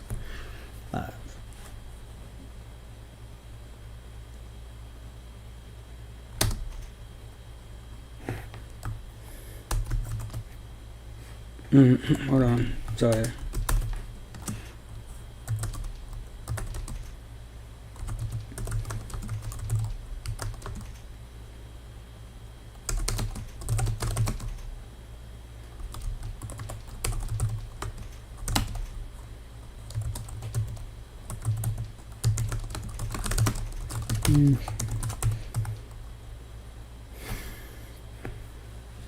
And I could be wrong.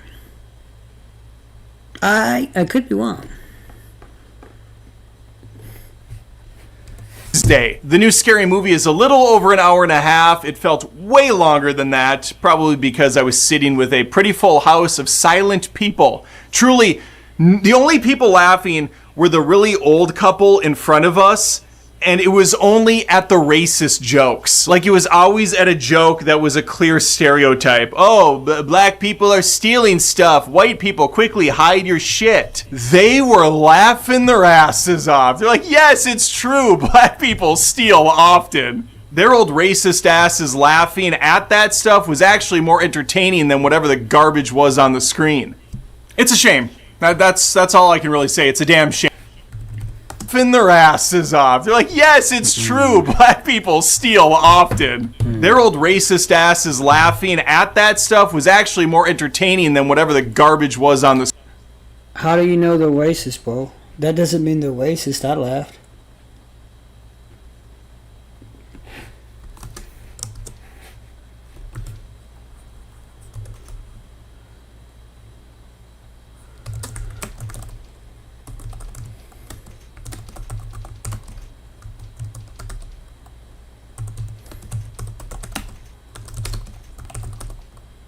Oh.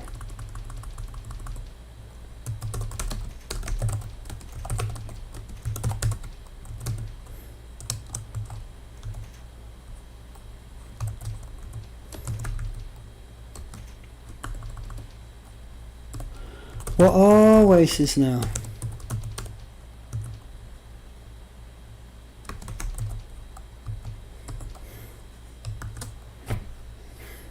That's America. I mean, I did say everybody's a little bit racist. Screen. It's a shame. That's all I can really say. It's a damn shame because this could have been a special movie. This could have been a lot of fun. Instead, it was just a complete dud, a fart in the wind, and it will.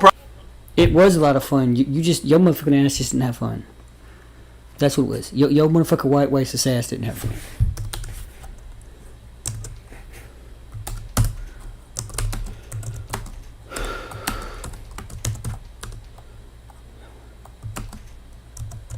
Oh my god.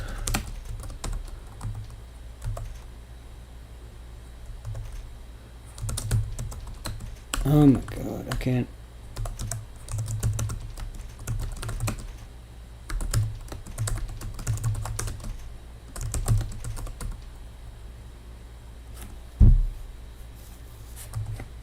No.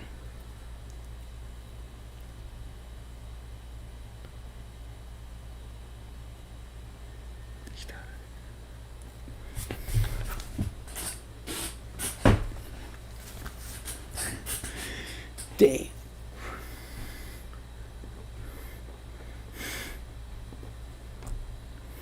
Probably make a bunch of money because people, I think, are clamoring for some good comedy again, especially one that does look polished and there's some good marketing behind it.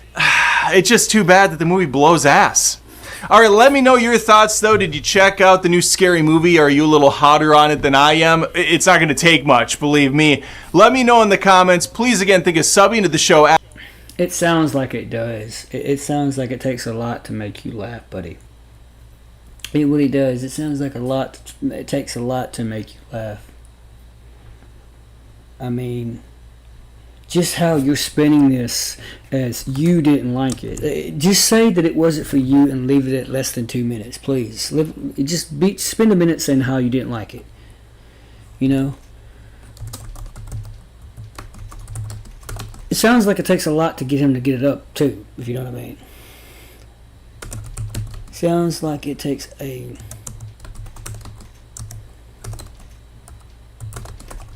I'm being disrespectful, but whatever. Sounds like it takes a lot to get you to laugh.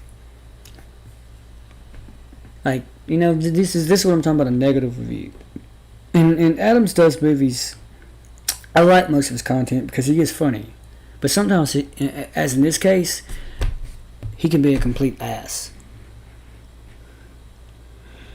Anyway, on to number 6. What's going on, everybody? Elliot here, Movie Files. Just got out of the theater seeing Scary Movie 6, or as they titled it, just Scary Movie, a film I was really excited for. I'm someone that grew up in the 90s, so I'm a Wayne. Once again, we're going to go with this. I grew up in the 90s. We're doing this from the seat in our car with the microphone to our mouth. We can't be at home doing it. Is he living in his car? I hate this being in my car reviewing shit. At least Adam waited till he got home. That I give him. Also, he's wearing the shirt from Drop. Okay. Wayne's brother fanatic, man, from Living Color to obviously the Wayne's brothers, all their films, including Scary Movie 1, Scary Movie 2. As you all know, they got the franchise ripped from their hands for Scary Movie 3, 4, and 5, which 3 isn't bad, 4 is terrible, 5 is like completely forgettable. But nonetheless, the Waynes are back, man. They're bringing back the whole cast with Sean and Marlon. I mean, Sean has been in the movie since like 2000, like 20 years, which is crazy. They bring back Regina Hall, who I've always loved. Anna Faris, who's kind of hit or miss for me. But nonetheless, it was just great to see the band together, and I was excited to see them push the limits. Comedy is something that we don't get frequently in theaters, especially this brand of comedy, which is, you know, parody comedies. We had Naked Gun last year, which I wasn't entirely a fan of, but it had its moments. I say all that to say that we need more comedies in our lives, especially in the times we live in. We need to laugh, we need to be together and have these joyous times to laugh at things we love and yada yada yada. And believe me, people want to be depressed. They want to be hateful and spiteful and angry all the time. And I'm like, I understand during COVID, and I gave people a chance to recover after COVID, and I gave them the benefit of the doubt after COVID to be like, okay, I know that a lot of you people y'all were hospitalized, y'all basically institutionalized, and what I mean by that is a lot of people were grounded by the government. That is, they could not leave their home unless it was to get essentials like toilet paper and water. but a lot of people were out of work. A lot of people couldn't go to, of course, places like movie theaters or concerts or any type of ball game or even to public schools. So a lot of people were at home. And then during 2021, that was the recovery time, right? Recovering from that, being stuck at home. A lot of people, like I said, were institutionalized for the better part of the prior year. Therefore, they had to recover and get used to seeing other people again. I gave them a full year, and I said, if y'all people cannot get your shit together by 2022, I'm gonna start hating on each and every one of you, because now y'all have turned into monsters. It's like you're infected. And now I'm dealing with a bunch of Resident Evil.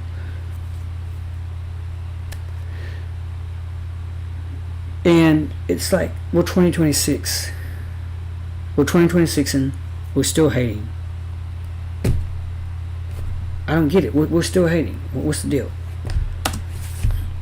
I was hyped, man. I was hyped. But before we get to my thoughts about this film, like, share, comment, consider subscribing, and all that good stuff. Let me just get right into this, man.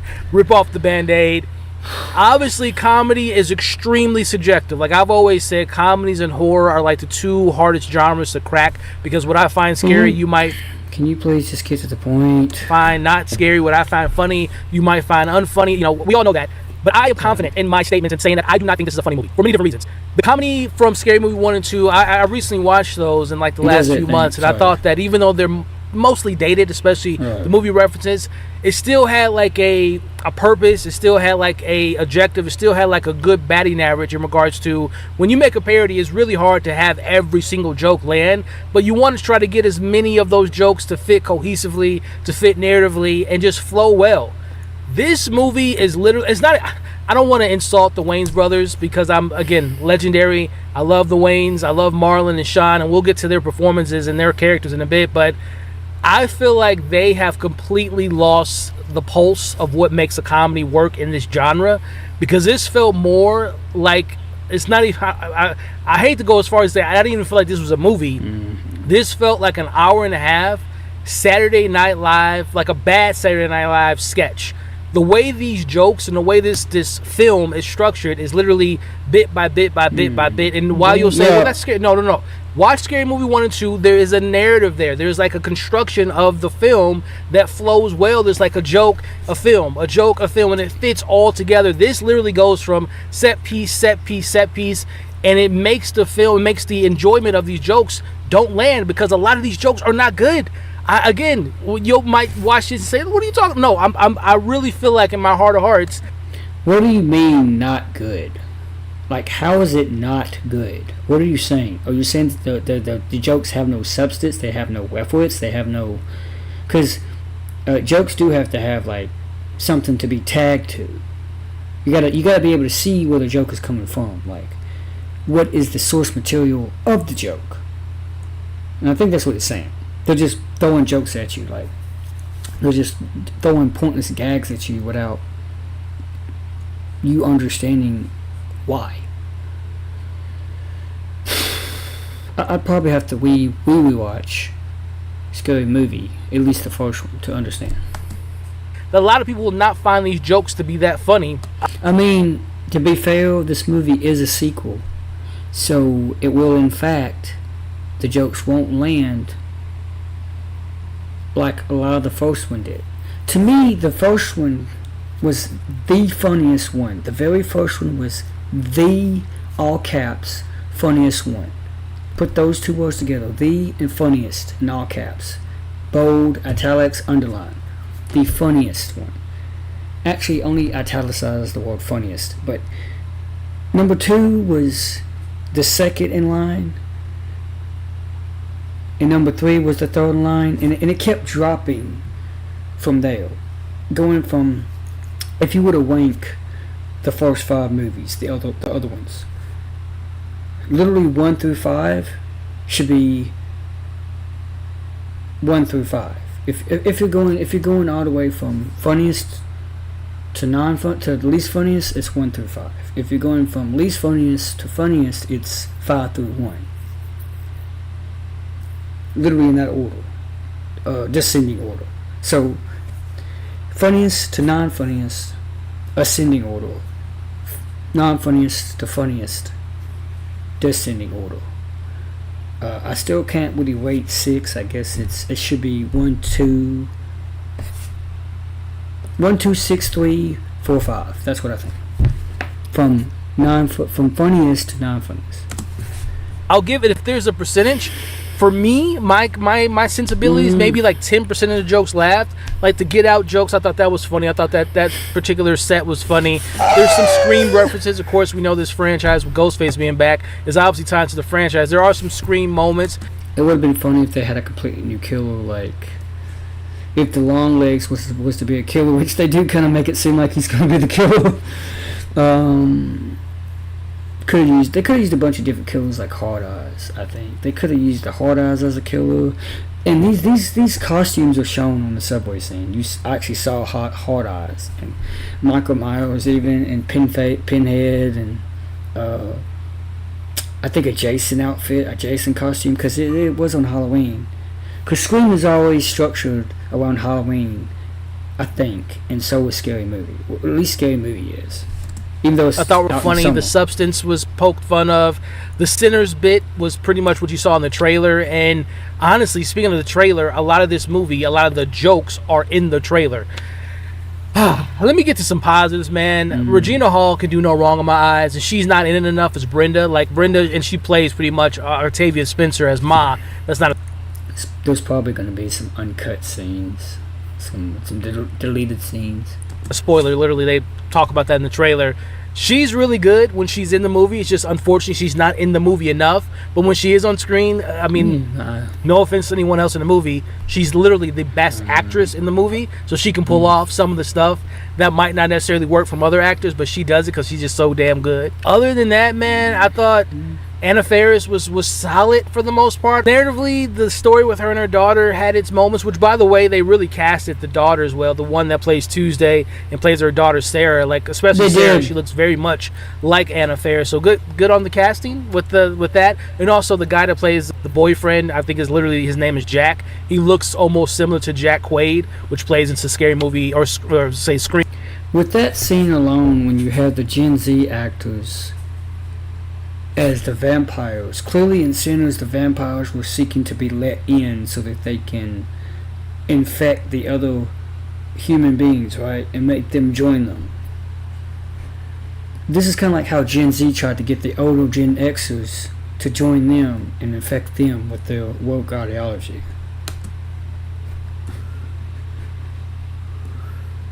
It's the reference. 5. So casting, good on the casting calls. Sean and Marlon. Starting with Sean, I now understand why he hasn't been in a movie in almost 20 years, because my man looked lost from the jokes, the timing, the performance. Not that Sean was ever, no offense, not that he was ever like a great actor, but like he looked lost in a lot of the scenes that he was in. They try to recapture, Ray being gay or sus in the other films, but this one was just like, his introduction with Sinners just didn't work for me.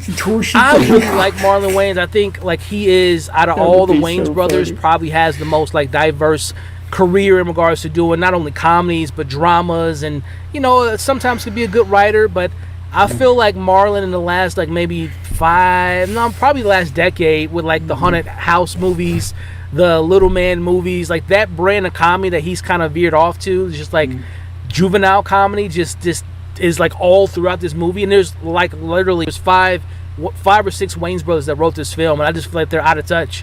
This is so dated. The jokes are so unoriginal, and the jokes just don't land, man. And I blame that on. You see that? He's saying the same thing that the other people said. The 5 other people. He's saying the exact same thing. So it seems to be biased because they're all saying the same thing. How do they know?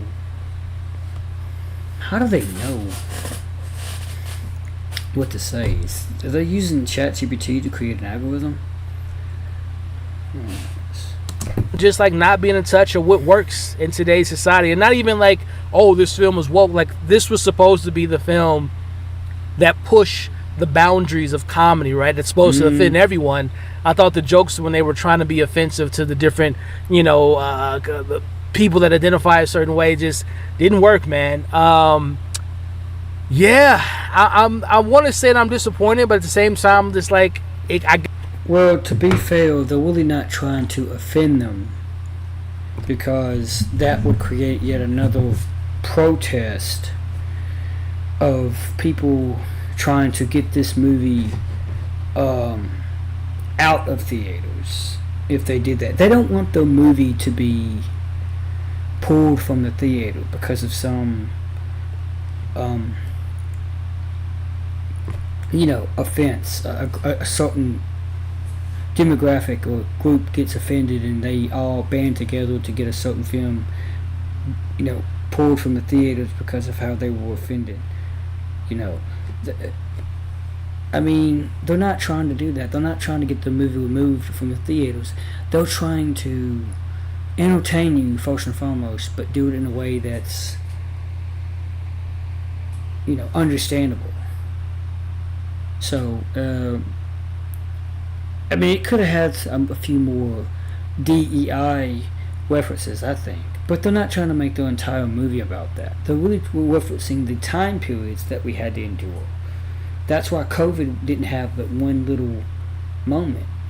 COVID was a big deal, but it's only referenced once, when Doofy is introduced. Of course they could always do a better job. They can always do a better job. But for what it's worth, I'm defending this movie. I give it about. I rated on IMDb at 9 out of 10. I got to get to Masters of the Universe, so I got to kind of make this one the last one.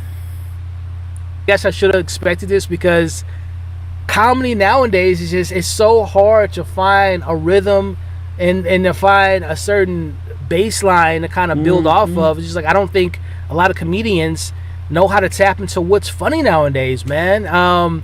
It was cool to see some of the movies that they did wrap in, like some of the.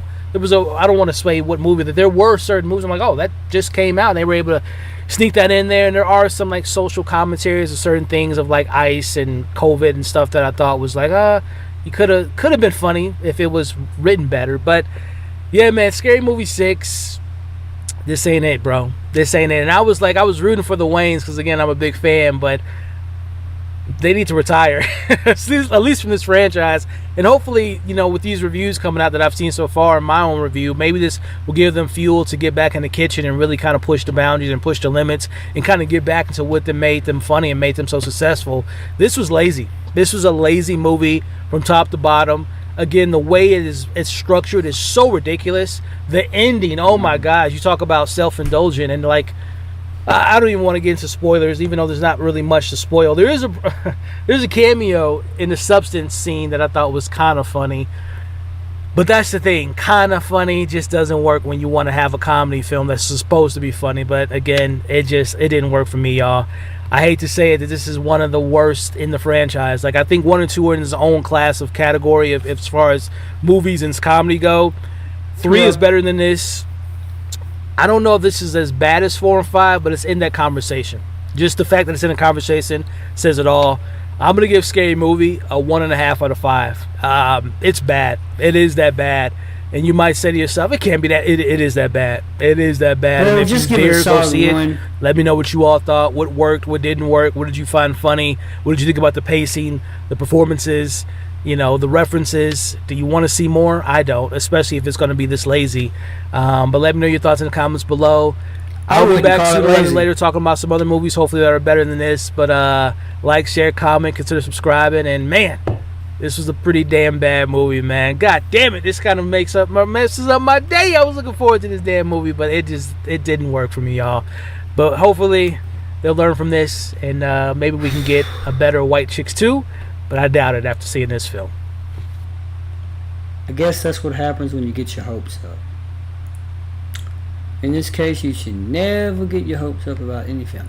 Let's pivot, as Chris Gore would say, and we're going to take a look at the Masters of the Universe here.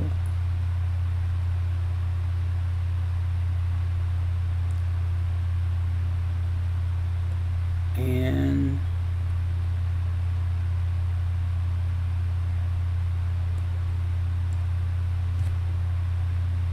I don't have that many videos as of now. Certain people see certain films according to their agendas, their agenda objectives. So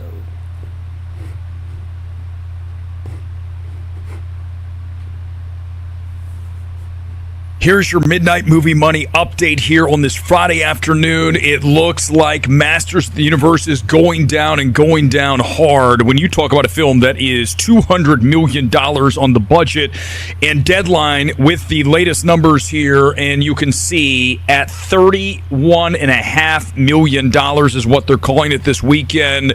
And again, you talk about that $200 million budget. To be profitable, you have to hit roughly $500 million worldwide. This film will not even get to $100 million worldwide unless it's really lucky. This is going to lose Amazon its ass. The difference between Amazon and the other studios, obviously they have more money to burn. It's not their only thing they. And Eric, sorry, but you don't know how the movie's going to do. He always starts with budgets, to make back this budget. Like he just doesn't know, and a lot of people just don't know. They don't know how well a movie is going to do or how poorly it's going to do. Where's that playlist? Here we go.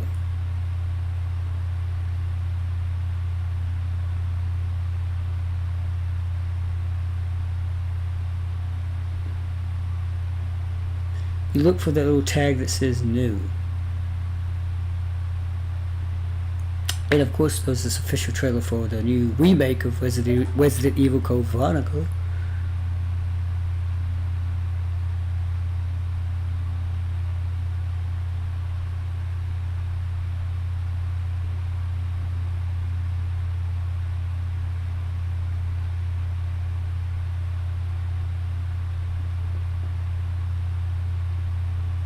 They do. Hello, Prime. But you look at it and you just say to yourself, why did you make this film?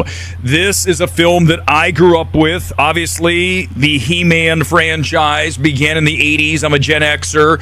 And I can just tell you that if you came to me and said, hey, let's make this $200 million He-Man film in 2026, the answer would be, hell no, we're not doing that. That has a chance to bomb. And look what's happening. You look at Amazon, and you're talking about a studio that just feels like they are lost, okay? Yes, they got lucky with Project Hail Mary. Very lucky. They caught the zeitgeist. That's an overrated film. You know it. We talked about it. We did that evaluation. Zeitgeist. That's a key word.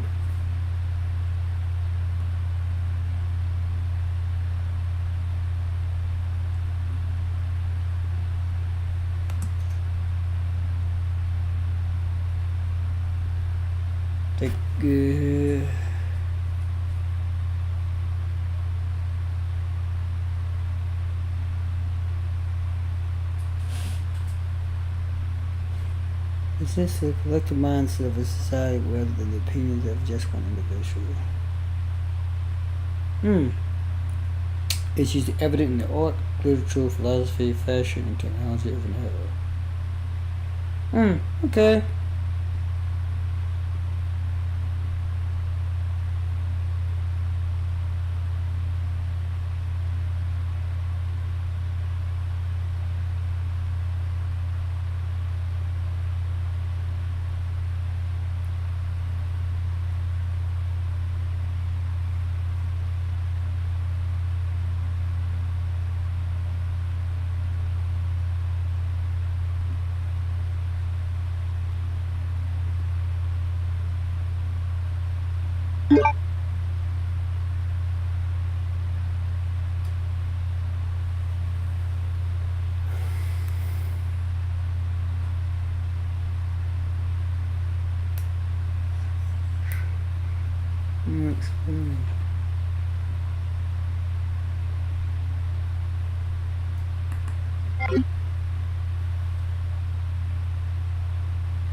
Examples.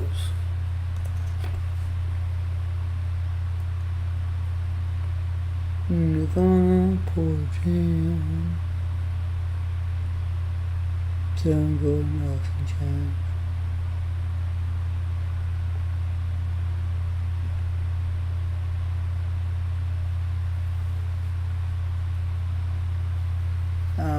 Okay.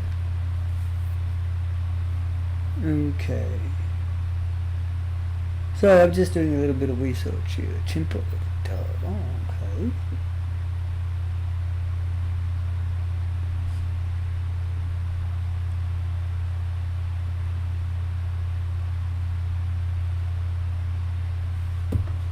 I think Linkin Park is my favorite. I guess they'd be more of 2000s because they didn't emerge until late 1990s, like 1999, 1 year before the new millennium. Nickelback, Creed, and See-Through.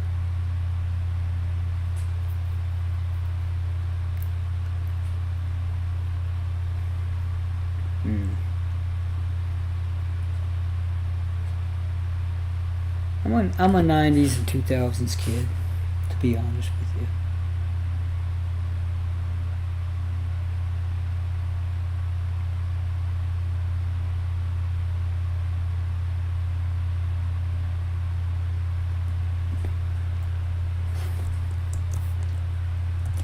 Everybody has their moment.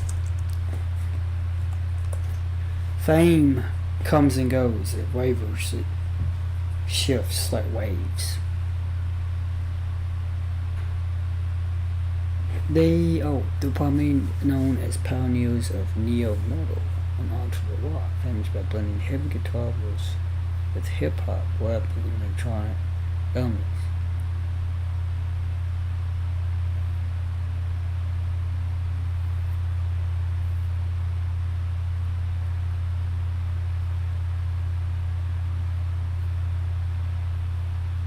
Yeah. Yeah, it was a lot of DJ stuff. Because Mike Shinoda was the rapper, and then Mr. Hahn, Joseph Hahn, yeah, he did the disc scratching turntable shit. And you had a heavy drummer and fucking bass guitars. Dave Phoenix, he was the lead guitarist. The other guy, he is the bass. Of course, Chester Bennington was the lead singer. Mike Shinoda being the backup singer to lead singer, he kind of mixed both. He did the backup part. I forgot her name. Look at that. I forgot. Anyway, let's get back to Eric here. Months ago now, but you can't argue with 600 million plus worldwide. But then you offset it with a decision like this to make a film at $200 million that's going to lose them hundreds of millions of dollars. You just have to wonder who's calling the shots there at Amazon and who let this film go on and on and on over 2 hours and 15 minutes. This has no business being above 145, 2 hours max. And that's not the case here. And audiences are like, listen, leave He-Man in the late 80s, and they should have. And that is the lead story here on this Friday. But it's not just about He-Man. It is about Scary Movie 6. It's a film that's going to do over $50 million this weekend. I had a lot of fun with this film. It's got a great energy. Every joke doesn't necessarily land, but it still is more entertaining than the majority of comedies, the ones we even get, that we've seen recently. So listen, I give this a recommendation, and audiences clearly like it as well.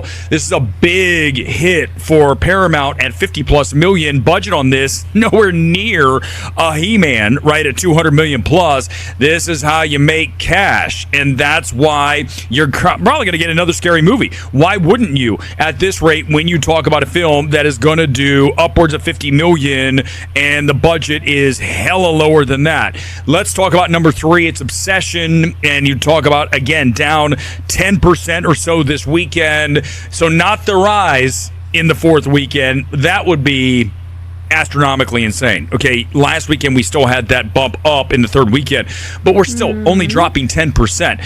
And you know, go look at Instagram, go look at TikTok, go look at all of the meme stuff going on now. Don't. It is all about this film. This film is on fire. It continues to be. Everyone wants to be part of that conversation, and it continues here in the fourth weekend for Obsession, a film that has already become Focus's #1 film of all time, and it's going to continue to gross bigger and bigger cash. And here's the thing, right? They just pulled it off the table digitally because it's doing so well theatrically, and I give them credit for not doing something stupid and putting it at home, where, yes, you're going to make money on that, no question, but you're still making so much cash on the theatrical play. Hold it off. I bet you we get it digitally in like 2 weeks. Give it just a little bit more time, then Focus goes in and gets that first run digital that's No, give it a month. Give it 2 months. not cheap, and they'll get a bunch of people to buy that. You talk about $20+ or so, and then you get multiple people in one location watching it for $20. There are people holding out for that. And once that happens, then this So why is He-Man, according to Rotten Tomatoes, doing better on both the tomato meter and the popcorn meter than Scary Movie 6? Why? According to Rotten Tomatoes, I personally think Scary Movie 6 is better, but just how? I don't know. Try to be nice to people and whatnot. this film does numbers that we'll never really know, because once it gets beyond theatrical, it becomes more obtuse, as it were, and more obfuscated, and you can't really get to the real numbers. But trust me on this will be one of the biggest banking films as far as budget to actual box office and beyond that we've ever seen when we talk about Obsession. We'll have the final numbers for this weekend coming up on Sunday, live here from MMT. All right. Prince Adam on a quest to level up.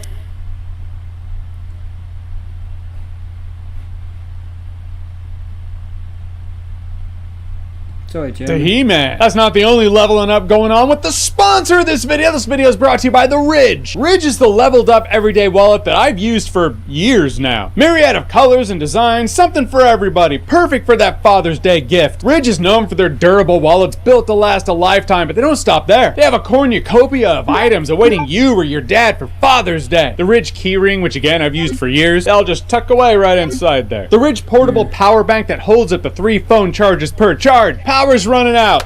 Wireless charge. But you do have the option of USB-C or iPhone cables. The Ridge tracker card. Okay, I lost my Ridge wallet at the gym. Someone later turned it in with the cash missing. With the Ridge tracker card, just slip your tracker card in there. Track it in real time with the Apple Find My app. Never find yourself in the boat I was in. If it means anything, the Ridge tracker card costs less than the cash I lost out of my wallet that day.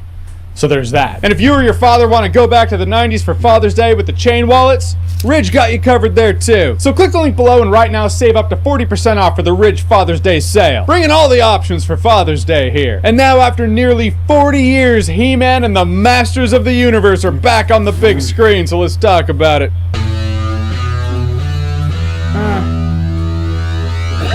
They were giving these out at CinemaCon. How many thumbnails for Masters of the Universe reviews have these things in it?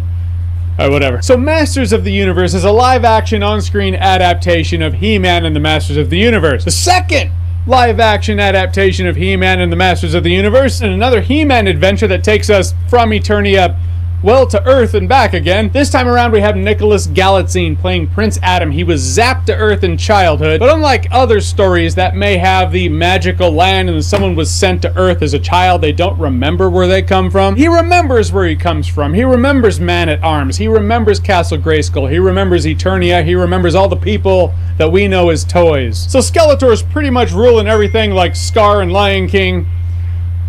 Movie feels like it borrows a lot from other things, but even those other things this reminded me of borrowed from other things. Just kind of tale as old as time stuff. The long-lost chosen one, the evil douchebag that's ruling the land, ruining everything. He gets brought back to Eternia with his power sword. Hopefully they can take down Skeletor. But as we, the fans, know, hopefully he can realize that he is He-Man, the most powerful man in the universe. And I won't lie, when this movie kicked off, we were in Eternia. It's kind of setting up where He-Man comes from, or Adam. I was kind of hooked. I was like, okay, this movie's doing a good job establishing the magical land, that which needs to be saved. Big big evil Skeletor, and all right, let's get back and save everyone. It was a solid introduction to the world. I used to watch the He-Man cartoon back in the day. We're talking the 80s one. I am that old, yes. I also watched the Dolph Lundgren movie. Is it part of my VHS collection? That might be pushing it. Or maybe not. I don't know what kind of flex that is. It's a weird flex. Then we get to Earth and things, slow down. Yeah, everyone loves a good improv comedy hour, but in the case of He-Man, let's get back to it, please. Let me get back to Eternia, in which the comedy hour doesn't exactly stop, but we're back in Eternia. Hopefully we're on our good adventure. Nicholas Galitzine leading as He-Man, I thought he was solid, though it's funny. When he's Prince Adam, they try to layer him up with shirts to make him look like he doesn't have muscles. When he becomes He-Man, it's supposed to be like, whoa, where'd he get that physique? But you can tell he had it under the shirts. But again, they're not going to film the Prince Adam scenes and be like, all right, we're taking a huge break. That's what I thought. He's almost, there are some muscular transformations. You see him get a little bit buffer and you see him grow abs. But he's pretty much more or less the same build, just under the shirt. There's really no massive transformation. They try to make it look like it is, but it is a tad bit. It feels a little bit, but it's not much. Break from filming while you get your pump on. I thought he was solid. Idris Elba's Man-at-Arms is, that's a lock. Because at first, in the beginning when you're in Eternia, Man-at-Arms is giving some tough life lessons to Prince Adam when he's this little kid. He's like, you get knocked down, you get up again.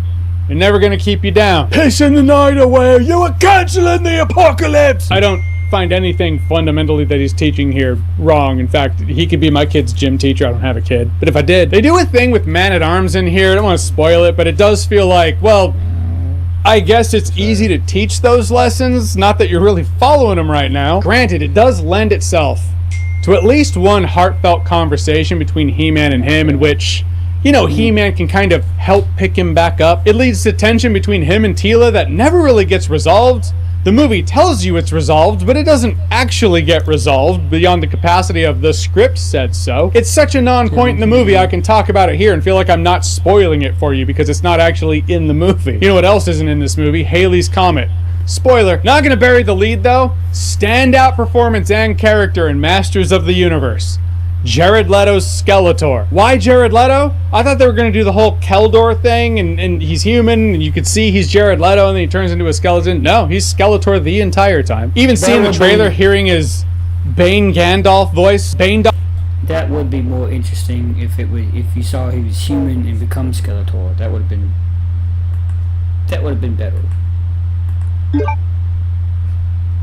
Alf, I guess I'll call him. But you're too scared to use it. I was like, we'll see. I thought he was kind of great in this movie. In a world where this movie has a lot of comedy, with Skeletor, he made it work better than anywhere else in the film. There's a lot of sexual innuendo in this movie. Also, I was like, okay, so this isn't exactly for people to get their kids into He-Man. Couple in particular involving Skeletor, I was like, this might be Jared Leto ad-libbing, but all in all, with Jared Leto's Skeletor, in the 80s animation anyway, he's cheesy, he's tongue-in-cheek. Now 80s cheese doesn't always give current cheese a pass because 80s cheese wasn't always intended to be cheese. That was the 80s actually trying. Just turns out it's modern day hindsight cheese. But I thought for the most part Jared Leto as Skeletor, he leaned into the villain twirly mustache vibe enough. Well, if he had a mustache, he was the most fun happening on screen at any given time. Alison Brie as Evelyn, I did not buy. I think it would have benefited Skeletor and the vibe of the movie as a whole to have Skeletor's right hand be less comedic. Or, at the very least, give her an actual character. She doesn't feel like a character. There were a couple moments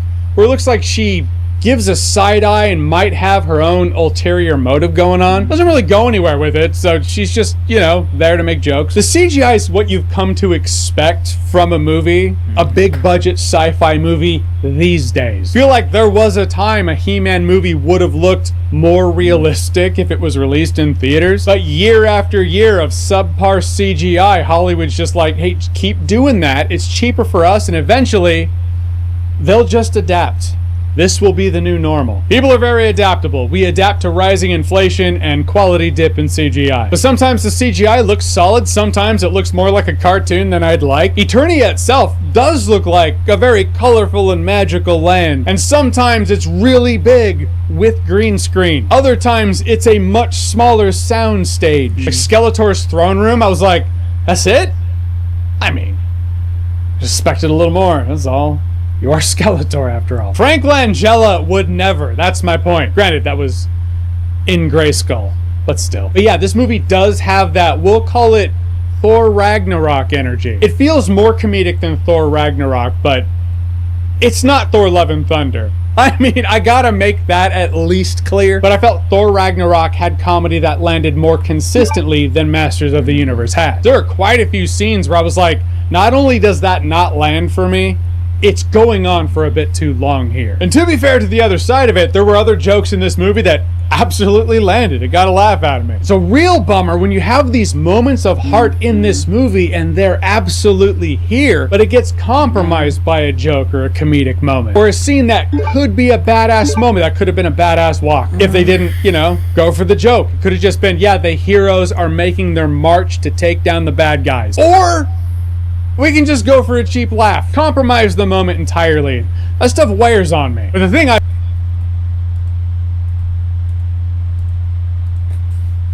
to the other side of it, there were other jokes in this movie that absolutely landed. It got a laugh out of me. It's a real bummer when you have these moments of heart in this movie and they're absolutely here, but it gets compromised by a joke or a comedic moment. Or a scene that could be a badass moment. That could have been a badass walk. If they didn't, go for the joke. It could have just been, yeah, the heroes are making their march to take down the bad guys. Or I always talk about that moment when there's slow motion, but they're kind of making fun of it because it's like, oh man, I'm starting to hold, yeah. we can just go for a cheap laugh. Compromise the moment entirely. That stuff wears on me. But the thing I felt, this might be the best part of the movie, actually. Skeletor might be number 2. The musical score in the film, fantastic. It's scored by Daniel Pemberton. They have Brian May from Queen doing the electric guitar, which you absolutely hear. I mean, I'm not gonna front, I didn't know it was Brian May, but that electric guitar stood out to the point where I was like, this captures the 80s sci-fi fantasy vibe more than anything else I've seen that's tried to recapture it. And it's because of the music. Music is that important in capturing a vibe. Some sci-fi fantasy 80s synth and electric guitar. It was a win. And the movie's a bit too long. It's 2 hours, 12 minutes. I feel like you could have shaved off some of the Earth stuff. Maybe not have Man-at-Arms be a drunk burnout that needs to be brought back up. Or maybe you could have shaved down some of the comedic moments that awkwardly didn't hit and went nowhere. In the end, Masters of the Universe, the 2026 movie, it's enjoyable, it's also messy. It makes a little more sense in looking into who wrote the movie. Looking into who wrote this movie, it ranges from 3 people to more than that. And you kind of feel it. It does feel like a few different movies crushed into one. A few different ideas of what a Masters of the Universe movie should or would be. And most importantly, it had these moments of heart and life lessons that I actually liked. It didn't always land because sometimes the comedy is just there to eclipse it. Half of anything is prep including mindset prep for film. That's my one job here, to let you know what you should be getting into mental gear for. You're going into a movie. For Masters of the Universe, go into this looking for a Masters of the Universe comedy. You do that, I feel like you'd be pretty well prepped. Not Masters of the Universe with comedy in it, but an outright Masters of the Universe comedy. The only thing missing here from other movies that decide to go all in on the comedy adaptation version is this movie doesn't have Jack Black in it. Has some fun, probably be more fun if you're drunk. We've all felt that way after a couple. Alright, so Masters of the Universe, have you seen it? What did you think about it? Or what's your favorite He-Man story, animation, movie, whatever? I watched the 80s one as a kid, but I actually really liked the 2000s animation. This one right here, shockingly enjoyable. In fact, in that X-Men 97 kind of way, if they want to make a new season of that version of He-Man with Hordak, I'd totally be cool with it. Just throwing ideas out there into the universe. Whatever it is, whatever you think, comment below, let me know. And as always, if you like what you've seen here and you want to see more, click right here to see more.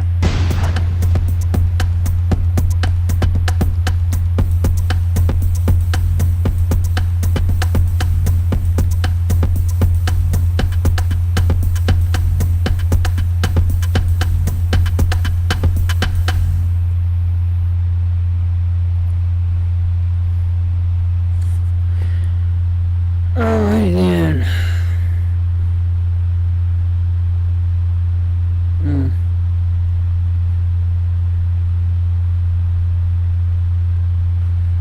Hey everybody, today I'm going to be reviewing Masters of the Universe. This was directed by Travis Knight. As you might assume, I am not the demographic for this particular movie. My knowledge of Masters of the Universe is slim to none, so don't expect some passionate review here. The cartoon, I know it peripherally from the 1980s, but it was a little Same bit with me. before my time. But I am obviously acquainted with a lot of the imagery. Though you get a sense that the lore here isn't some intricate, highly sophisticated thing, and honestly, I'm fine with that. This is meant to be a very light, fizzy, bright, pulpy type of blockbuster entertainment, and I think you really have to know how to approach that properly in a movie like this. I'll be honest, I enjoyed this movie. I enjoyed it more than I thought I would, especially for somebody that has, again, no connection to any of this. I thought it was fun. I had a blast. Especially the first half of it. This movie lets you know immediately that it has all of the fun, escapist summer ingredients for a movie that you want to get together with your friends to see. And one of my favorite things about this movie is the consideration for the audience. This seems like a no-brainer, but you'd be surprised how many movies do not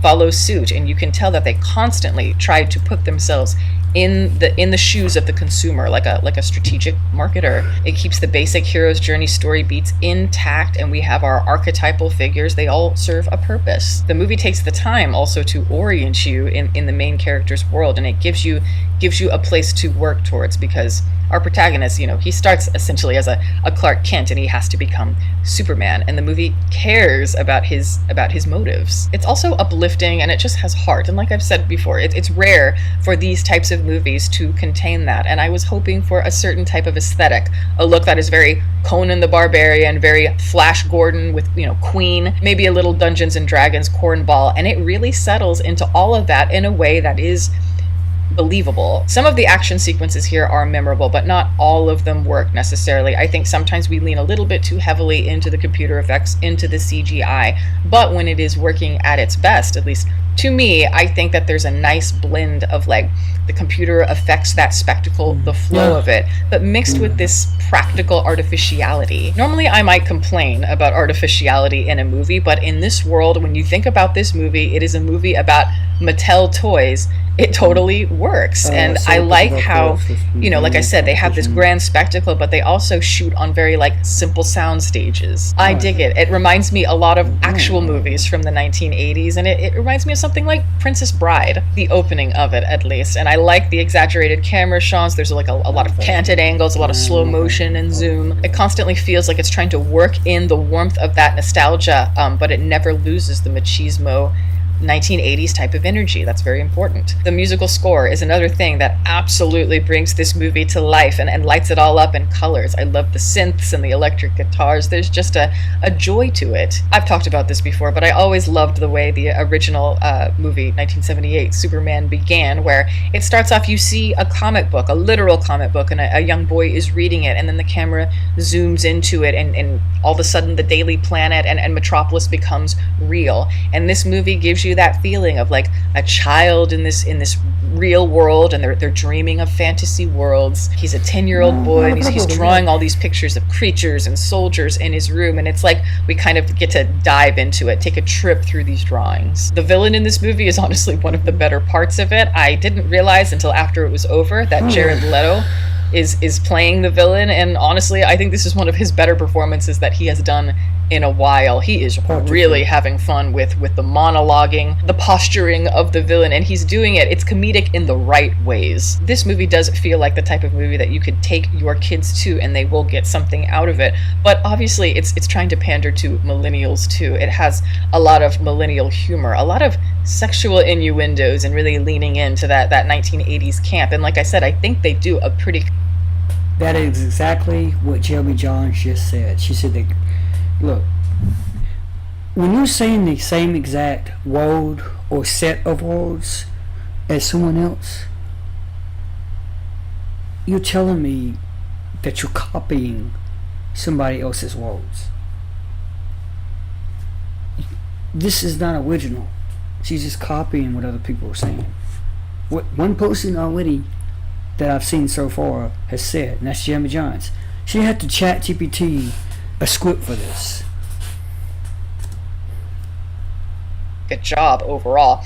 However, I just wish that they went a little bit further in all the areas, because sometimes the tone is a little half-baked. It feels a little muddled. As an example, I could appreciate the light tone of the comedy, even though a lot of the jokes themselves don't really land. They feel kind of awkwardly inserted. And it's like you get the idea behind it, but you just wish the execution was a little bit better, a little more assured of itself. And I wish there was a little more risk within the hero's journey formula here. Maybe giving the He-Man character more of a dilemma, more to lose, so he is tested more in the climax. And I think that would make the finale really cinematic, have that impact. Once we get into the second half of the movie, it starts to drag a little bit for me, and I do think this movie is too long, and especially when we get in. They said the same thing about the jokes not landing in Scream 6. So I guess this week's double feature is all about that's Masters of the Universe along with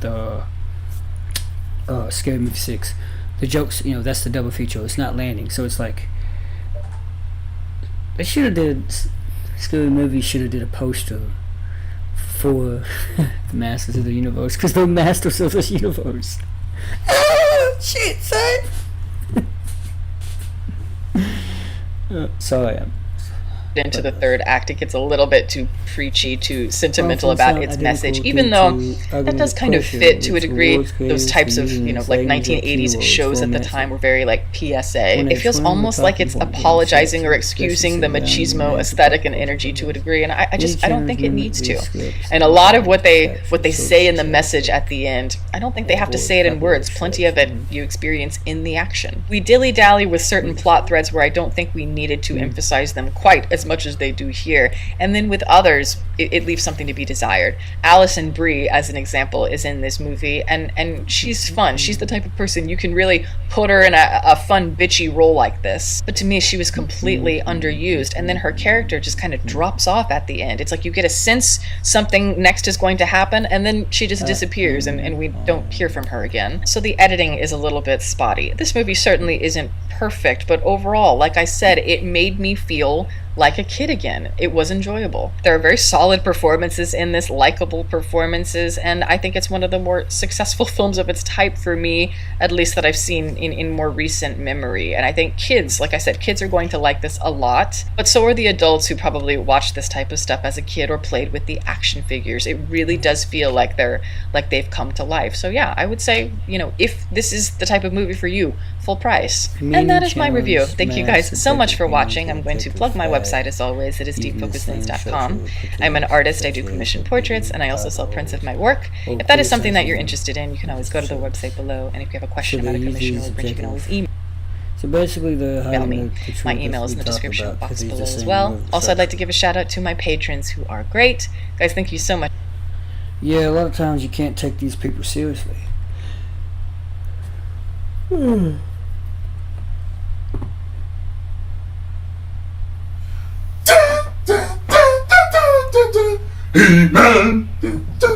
I am the best. Oh my god.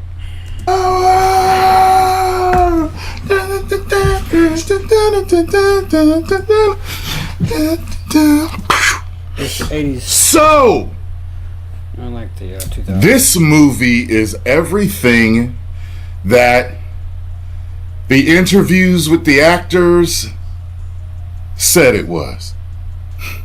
This is everything also that the critics said already. The critics and the actors, they're both correct about what this movie is. Okay? So,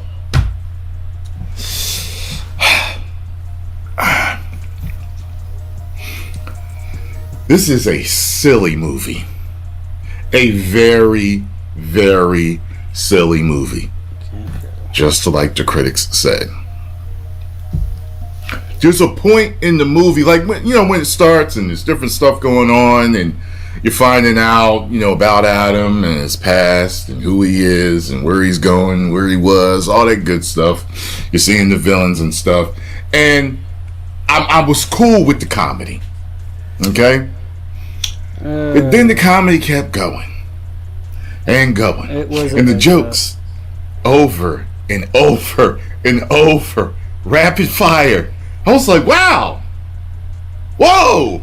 This is more jokey joke than Superman was. To put things in perspective for you folks. You know, they actually touched on the toxic masculinity thing. That So people are comparing this to Thor Ragnarok, but not Thor Love and Thunder, because Ragnarok was silly, but not too funny. It wasn't trying to be. It was comedic and silly. No. Retract that. It was comedic, but not silly. Thor Love and Thunder was silly because it was going too far with the jokes. Too far. It was trying to expand on what Thor Ragnarok did. And a lot of movies, including Superman, are doing this Thor Ragnarok. That's Thor 3, not Thor 4, but Thor 3. They're doing this to where they're trying to be comedic, but not too silly. And a lot of superhero or fantasy movies. This is not a superhero movie. It's more of a fantasy movie. Are doing this. With that respect, I think they should have. I think Thundercats should be more serious. But whatever. it was spoken of in the interviews. What? What? There were two that was spoken, the toxic masculinity thing that was spoken of in the interviews. What? What? There were two specific occasions where I felt like they were talking about that.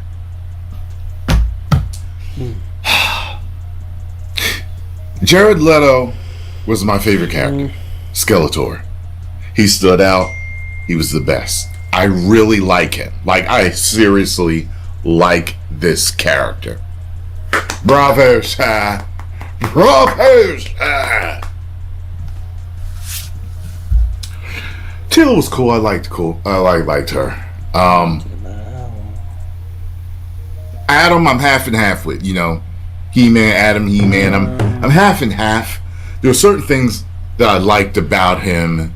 But he's one of the silliest parts of the movie. He's one of the reasons why the movie is that silly. I mean, like, that silly. I believe the movie has 3 post-credit scenes, just so you know. So stay throughout everything. Someone does show up. The rumor is true. Many of you don't know who I'm talking about, but many of you do. That rhymed ain't to play your game bars, I think. Album dropping next week.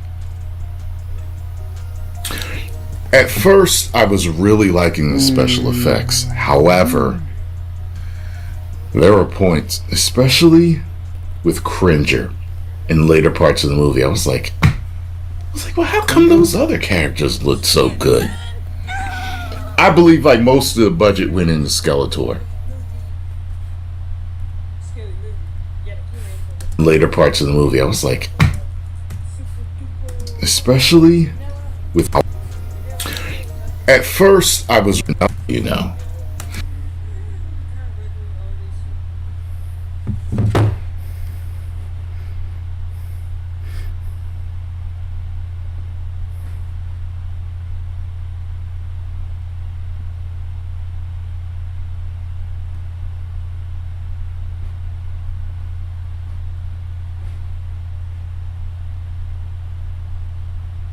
So stay throughout everything.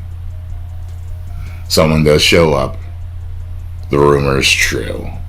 Many of you don't. Album dropping next week. That rhymes ain't to play your game bars, I think. Album dropping about, but many of you do.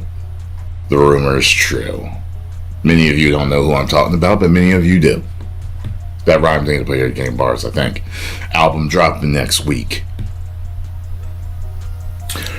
At first, I was really weak. You do. The rumor is true. Someone does show up. The rumor is true. Someone does show. No. So, I believe the movie has 3 post-credit scenes, just so you know. So stay throughout everything.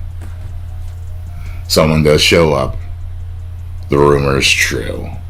Many of you don't know who I'm talking about, but many of you do. That rhyme thing to play at Game Bars, I think. Album dropping next week. At first, I was really liking the special effects. However, there were points, especially with Cringer in later parts of the movie, I was like, well, how come those other characters looked so good? I believe like most of the budget went into Skeletor. I mean, rightfully so, but I wish they had enough money to make everyone, or at least Cringer. I mean, Cringer is Battle Cat. To make him look as real as Skeletor. You know what I'm saying? It had the bright bubblegum feel. It had that bright popping, fluorescent, contrasty colors. And I was okay with that. The fight scenes. They had a lot of power to them in certain points. Okay? Certain points. Like when He-Man would hit, and when he would really hit, I saw it in RPX. So that's like what, Regal Cinemas IMAX or something like that. It was really hitting. I gotta tell you, man.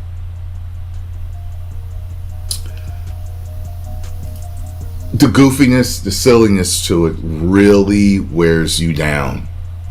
And I was open to it because of how, goofy the cartoon is.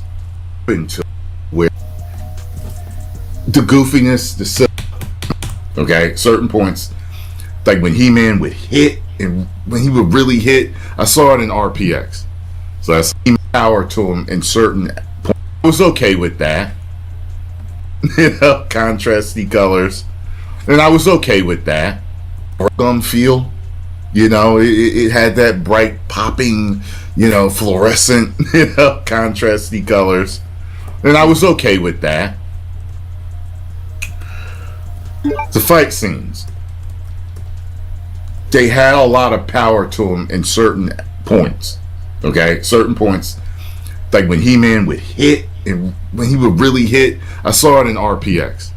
So that's like what, Regal Cinemas IMAX or something like that. It was really hitting. I gotta tell you, man.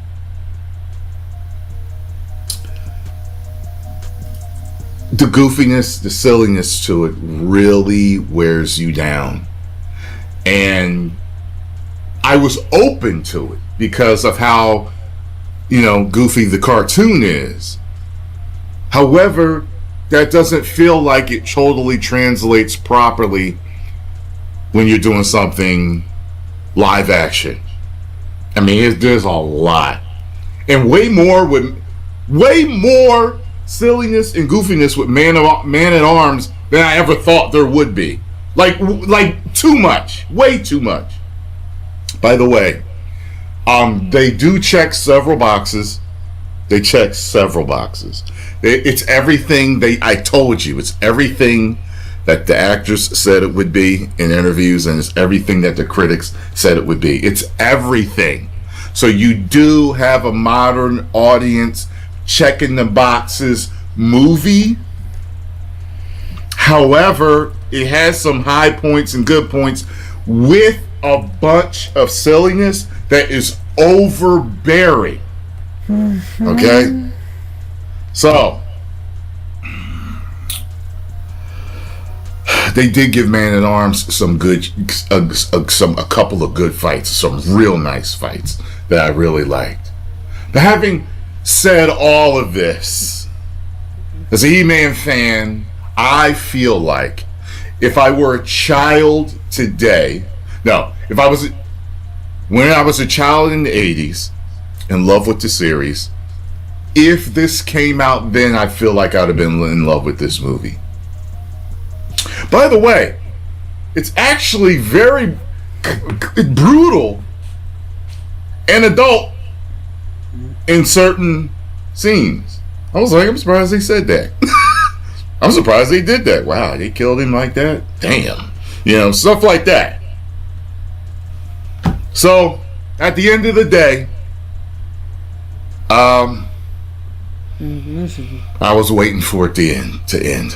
I was waiting for it to end. And I could see several people in the theater were waiting for it to end. Only half the theater was full in this early screening.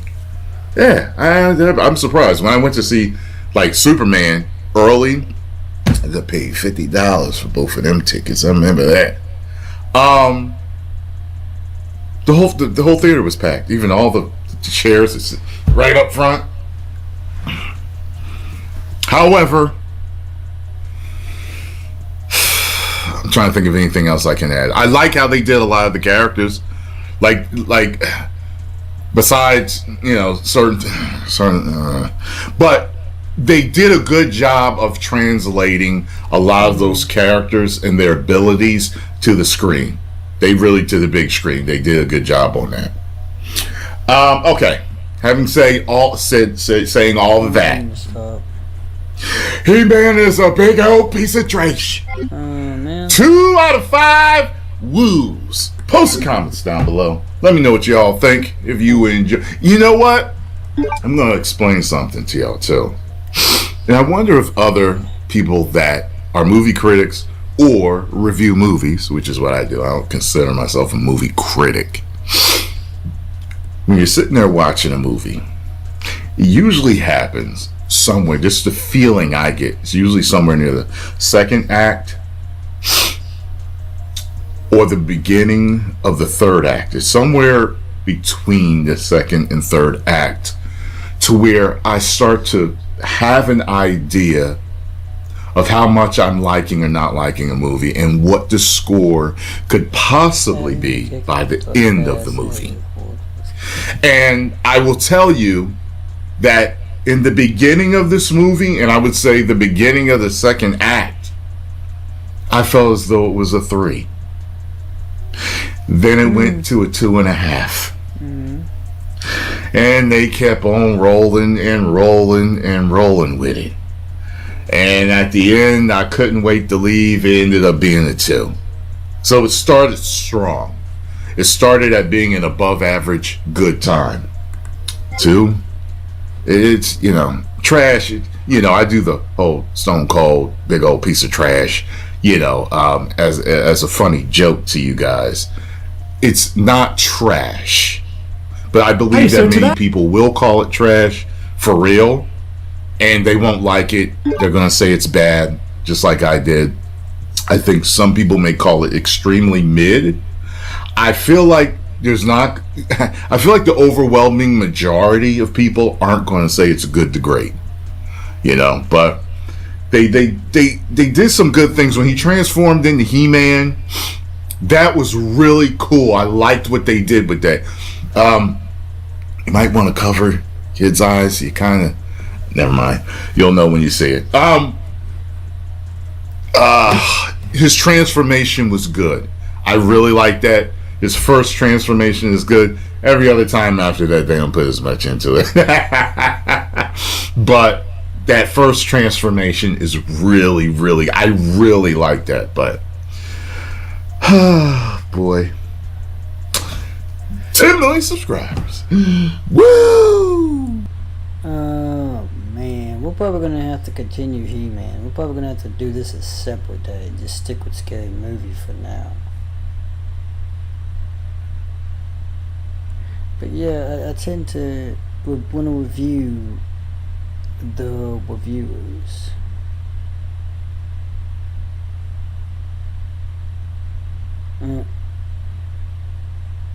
Oh my god, I'm steadily finding reviews for Obsession. I really am. Did I add this to Scary Movie?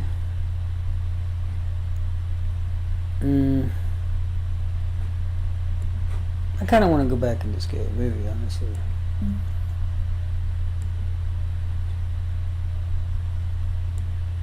We'll not even go to the Angry Joe show. Let's go to Film Buff. Well, no, Angry Joe show. It takes too long. Masters of the Universe is here, based on the popular cartoon series and action figure toys. This movie is really made for the generation that not only grew up with that series, but who enjoyed the memes that the series spawned in internet culture. And I'm sorry to say is I was never a fan of the show. Yeah, I was never a fan of the show. Still not. I missed that era. So this movie doesn't mean a lot to me. There are people for which this series means a lot. And before we get to our review, Alan, I need to share something that our friend Gary Beekler at Neurotic shared of this video of Tom Connors of Midnight's Edge. He is a hardcore Masters of the Universe fan. And I'll say the fandom is split. In this short clip, here's what Tom had to say. This was Masters of the Blunderverse. This was Thor Love and Thunder times 10. Yeah. I don't know what the they were thinking. And anybody who says this isn't woke, they're lying to you. This is the wokest I've seen in years. Years! Everything from insert Planeteers here to toxic masculinity on this end. It's all here, kids. Every color of the rainbow. My God, what have we done? You Mattel. That's a little bit too low, buddy. You Amazon, Masters of the Universe, after Revelations, after this, we are done. Divorced. I am so glad I spent no more than $20 together on those toys. You want to know why? This movie's not getting another goddamn dime of my money, nor is Mattel, for the rest of my life. Done. That's Damn. Whoa. Well, he's obviously very passionate. How has he not had a heart attack by now?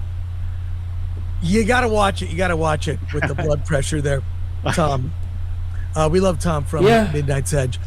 He is a passionate fan of Masters of the Universe and did not like it. Now, I disagree with him. I think the movie kind of has it both ways. It kind of it's woke in some ways. It could be argued that it is woke. It also kind of makes fun of that in many ways, and it even includes memes. And there's a moment at the end where they're like, this isn't a spoiler, they're all just laughing. Yeah, oh my God, that was awful. And it goes on too uncomfortably long. I thought that was funny. So it's a mixed bag for me, but it doesn't. Because they did that in I was the hoping show, because I don't have much that's invested. Kind of a manly, you know, like just meme, tell me a good story. Meme for like manliness. They change it up where and they as a actually do young that because boy, they know that he shit is. He is plucked from Eternia. Skeletor shows up, takes over Eternia, and he is, thrown with the sword to protect him to Earth. He grows up on Earth telling stories of, all these people and characters that he knew, and he names them like cheesy names, like Ram Man and Mechaneck, and, gives them these he gives himself a cheesy name, we learn. But it's sort of it's kind of making fun of it while being earnest. The movie tries to have it both ways. Me, I'm a fan of Flash Gordon. And I feel this movie, I'm talking about the Sam Jones movie from the 80s. This in tone not only tries to capture a bit of that, but also with the music. The music is very in line with that Flash Gordon film.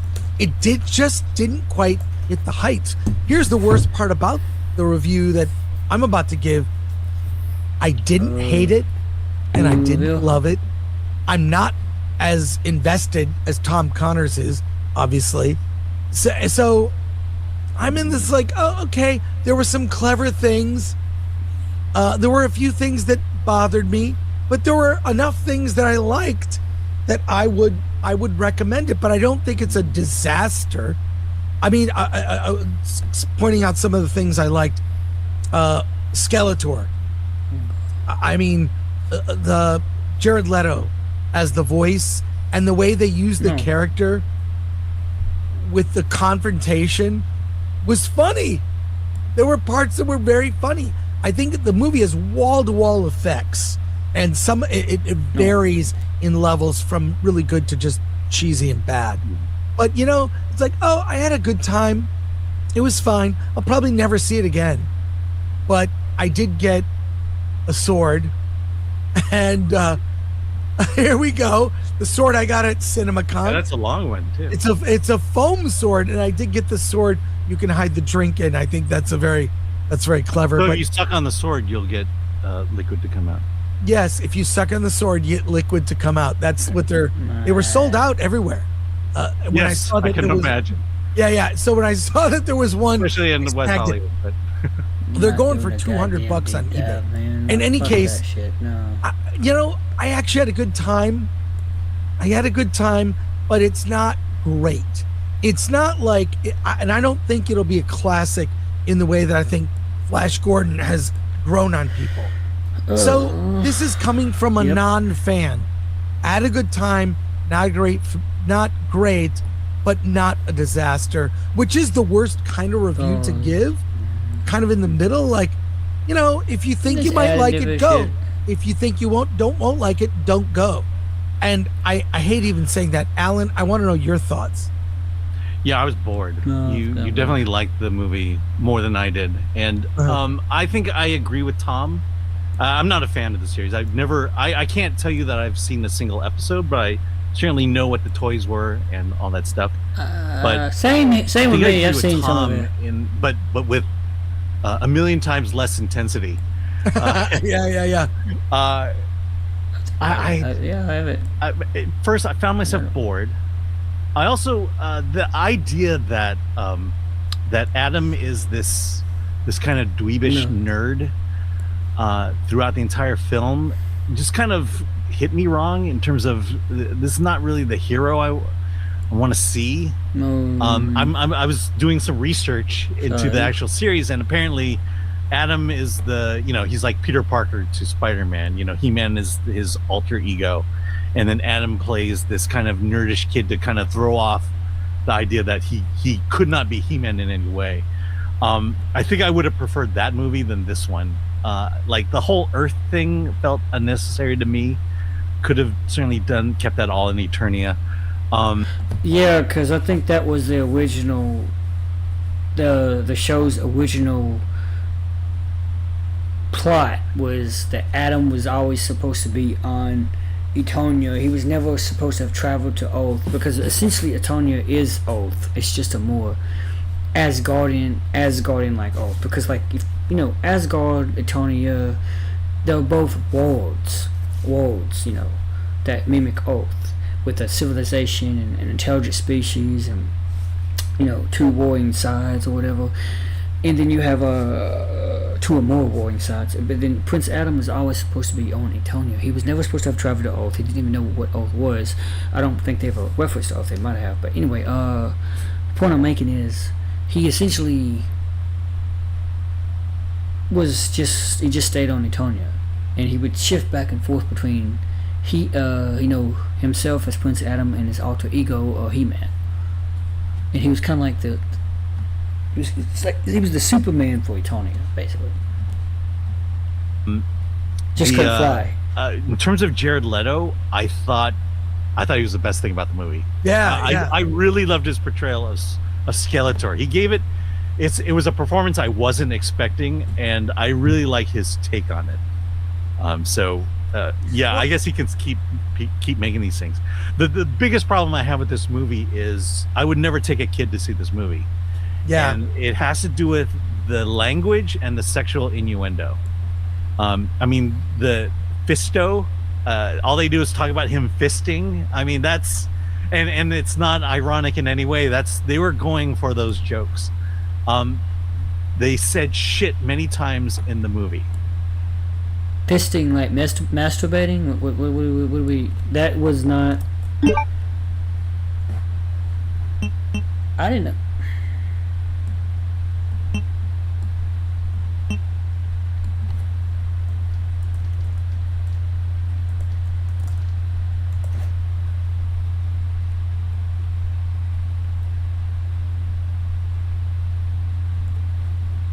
Inserting one or more hands into the rectum or the vagina.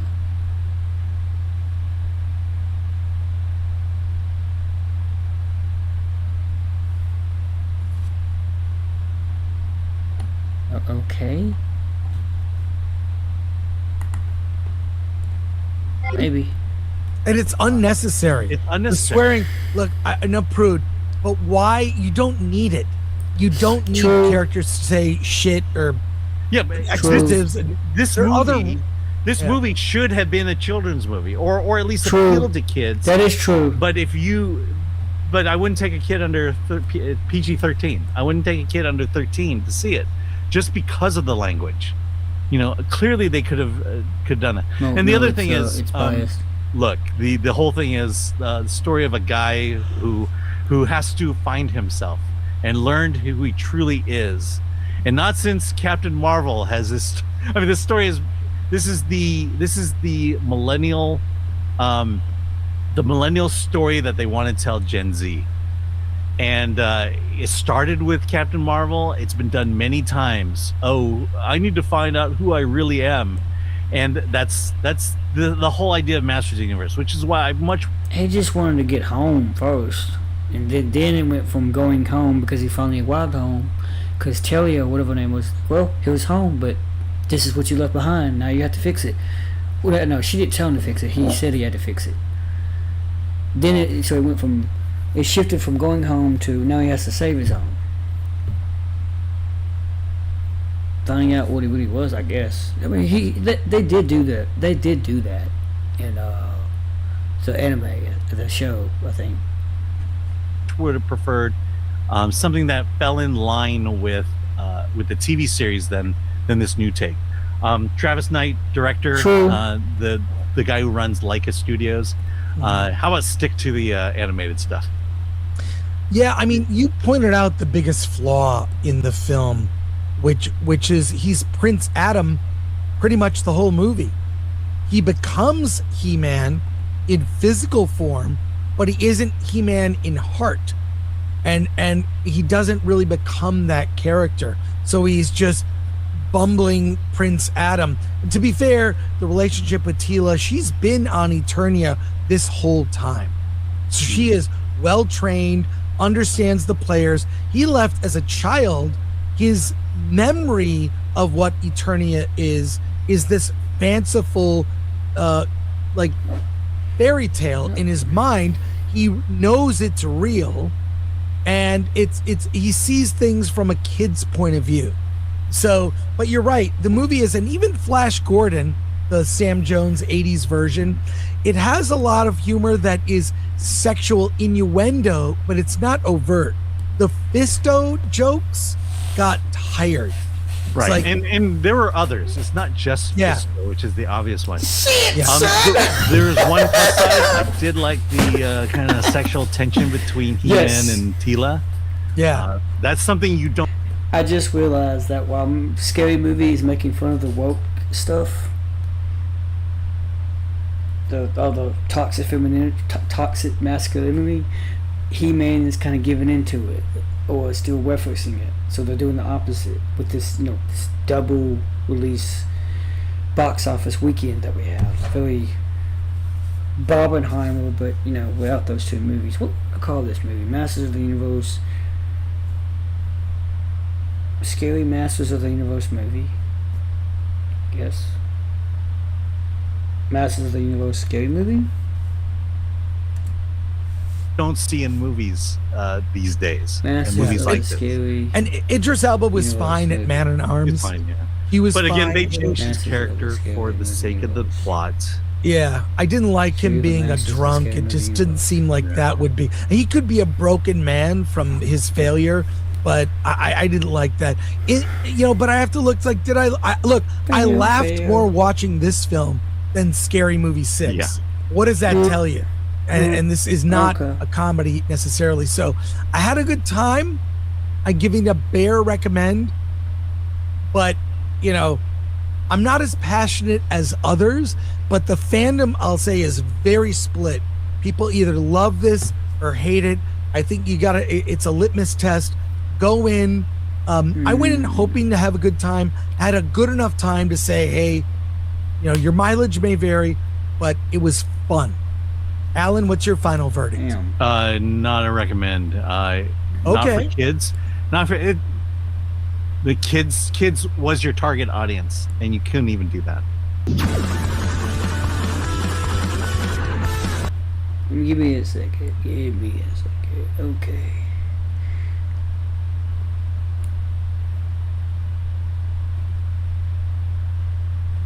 You know what? I'm gonna shift gears by going into a film with Zafty.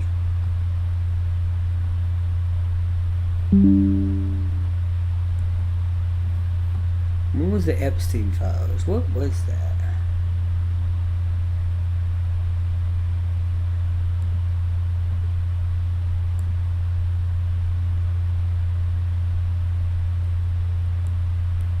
I think we're going to interject a Obsession video into release it. The two major hit horror movies that have come out this month, or last month technically. It's June already, that's crazy. Which was better? The Backrooms versus Obsession. A lot of people have been debating this online. A lot of people are comparing one to the other. A lot of people are saying, oh yeah, this is way better than Obsession. No. Hell no, Obsession was way better than Backrooms. Backrooms is slop from a YouTuber. Oh no, they're both YouTubers. Nobody knows what to do. Which was better? We need to take this from an objective lens. Obsession. Online, a lot of people are comparing one to the other. The Backrooms versus Obsession. A lot of people have been debating this online. It's June already, that's crazy. Hit horror movies that have come out this month. Or last month, technically. It's June already, that's crazy. Which was better? The Backrooms versus Obsession. A lot of people have been debating this online. A lot of people are comparing one to the other. A lot of people are saying, oh yeah, this is way better than Obsession. No. Hell no, Obsession was way better than Backrooms. Backrooms is slop from a YouTuber. Oh no, they're both YouTubers. Nobody knows what to do. Which was better? We need to take this from an objective lens. Naturally, I'm the man for the job. But there's two arguments here. Which is scarier versus which is better? Those are two different questions. Your mileage will vary depending on what types of things scare you. One is cosmic horror, more existential dread, because that's what the Backrooms is. You don't know what it is, where it comes from. You just know this is replicating memories and building a life in this freaking chasm. Sometimes there's no escape and you're chased by your own memories. That's pretty terrifying, right? That's pretty terrifying. But to me, that's a more interesting concept than it is scary. Cosmic horror to me always is more interesting than it is scary. It's profoundly terrifying when you really think about it, but when you're watching it, when you're thinking about it, it's cooler to me. It's more interesting. I love theorizing about it. Then the other is a more immediate visceral horror. This chick is crazy and obsessed with you and doing weird shit, right? It's a relatable horror that's applicable to everyday life. You don't want to go home and look at the shadows of your house because freaking Nikki might be there, you know what I'm saying?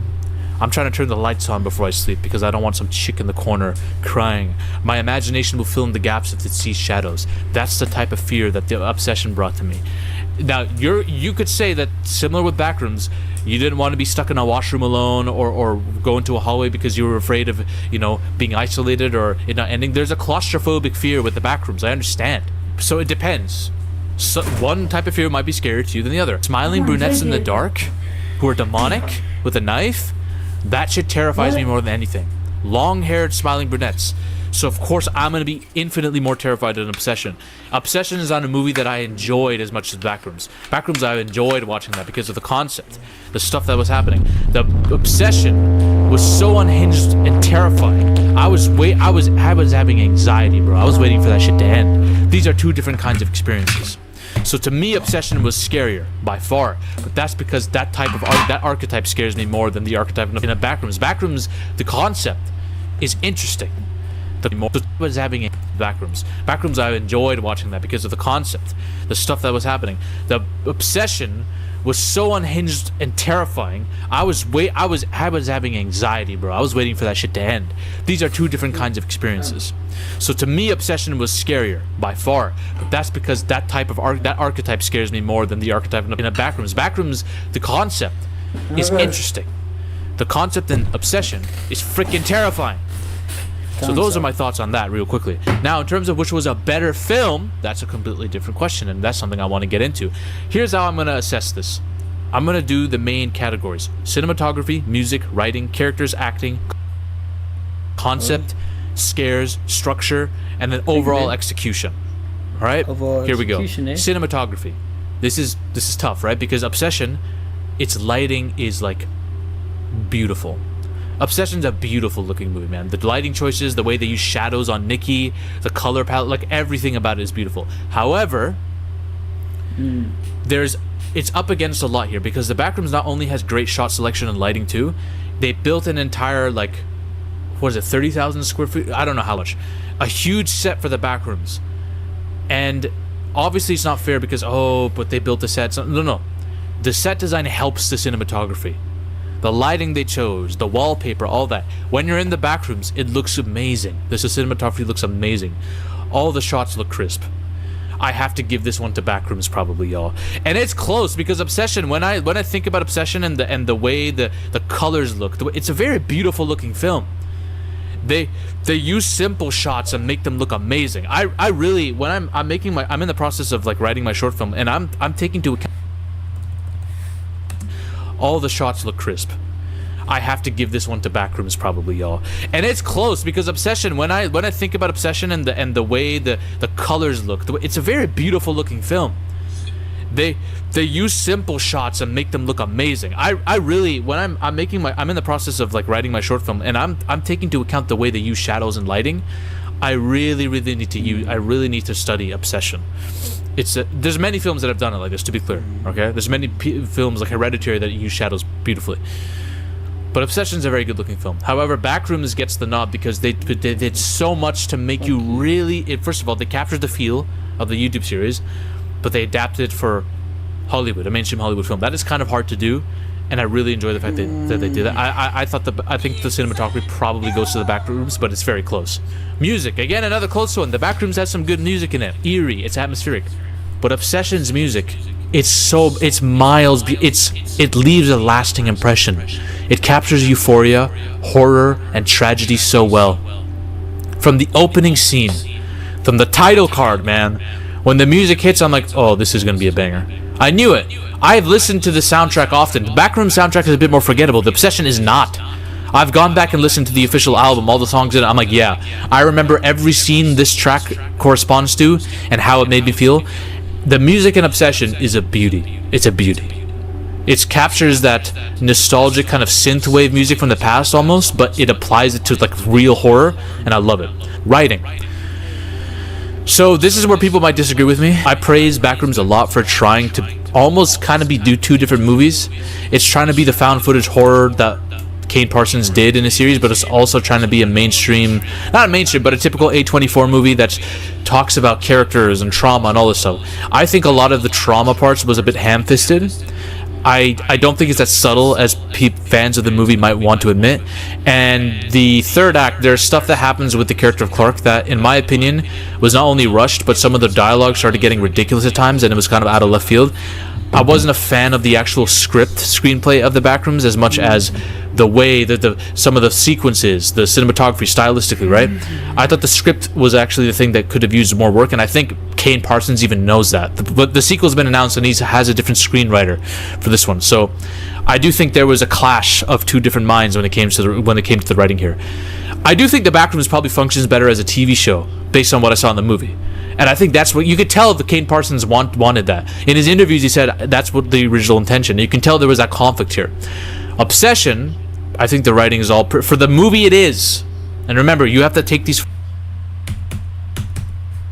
clash of two different minds when it came to the writing here. Is the cinematography stylistically, right? I thought the script was actually the thing that could have used more work, and I think Kane Parsons even knows that. But the sequel's been announced, and he has a different screenwriter for this one. So I do think there was a clash of two different minds when it came to the writing here. I do think the Backrooms probably functions better as a TV show based on what I saw in the movie. And I think that's what you could tell. The Kane Parsons wanted that. In his interviews, he said that's what the original intention. You can tell there was that conflict here. Obsession, I think the writing is all for the movie. It is, and remember, you have to take these for the movie they are. I thought the writing was great. I think actually the writing is a bit underrated. I think there are hints and Easter eggs in the dialogue and stuff that when you look back on it, you'd be like, yeah, you know what?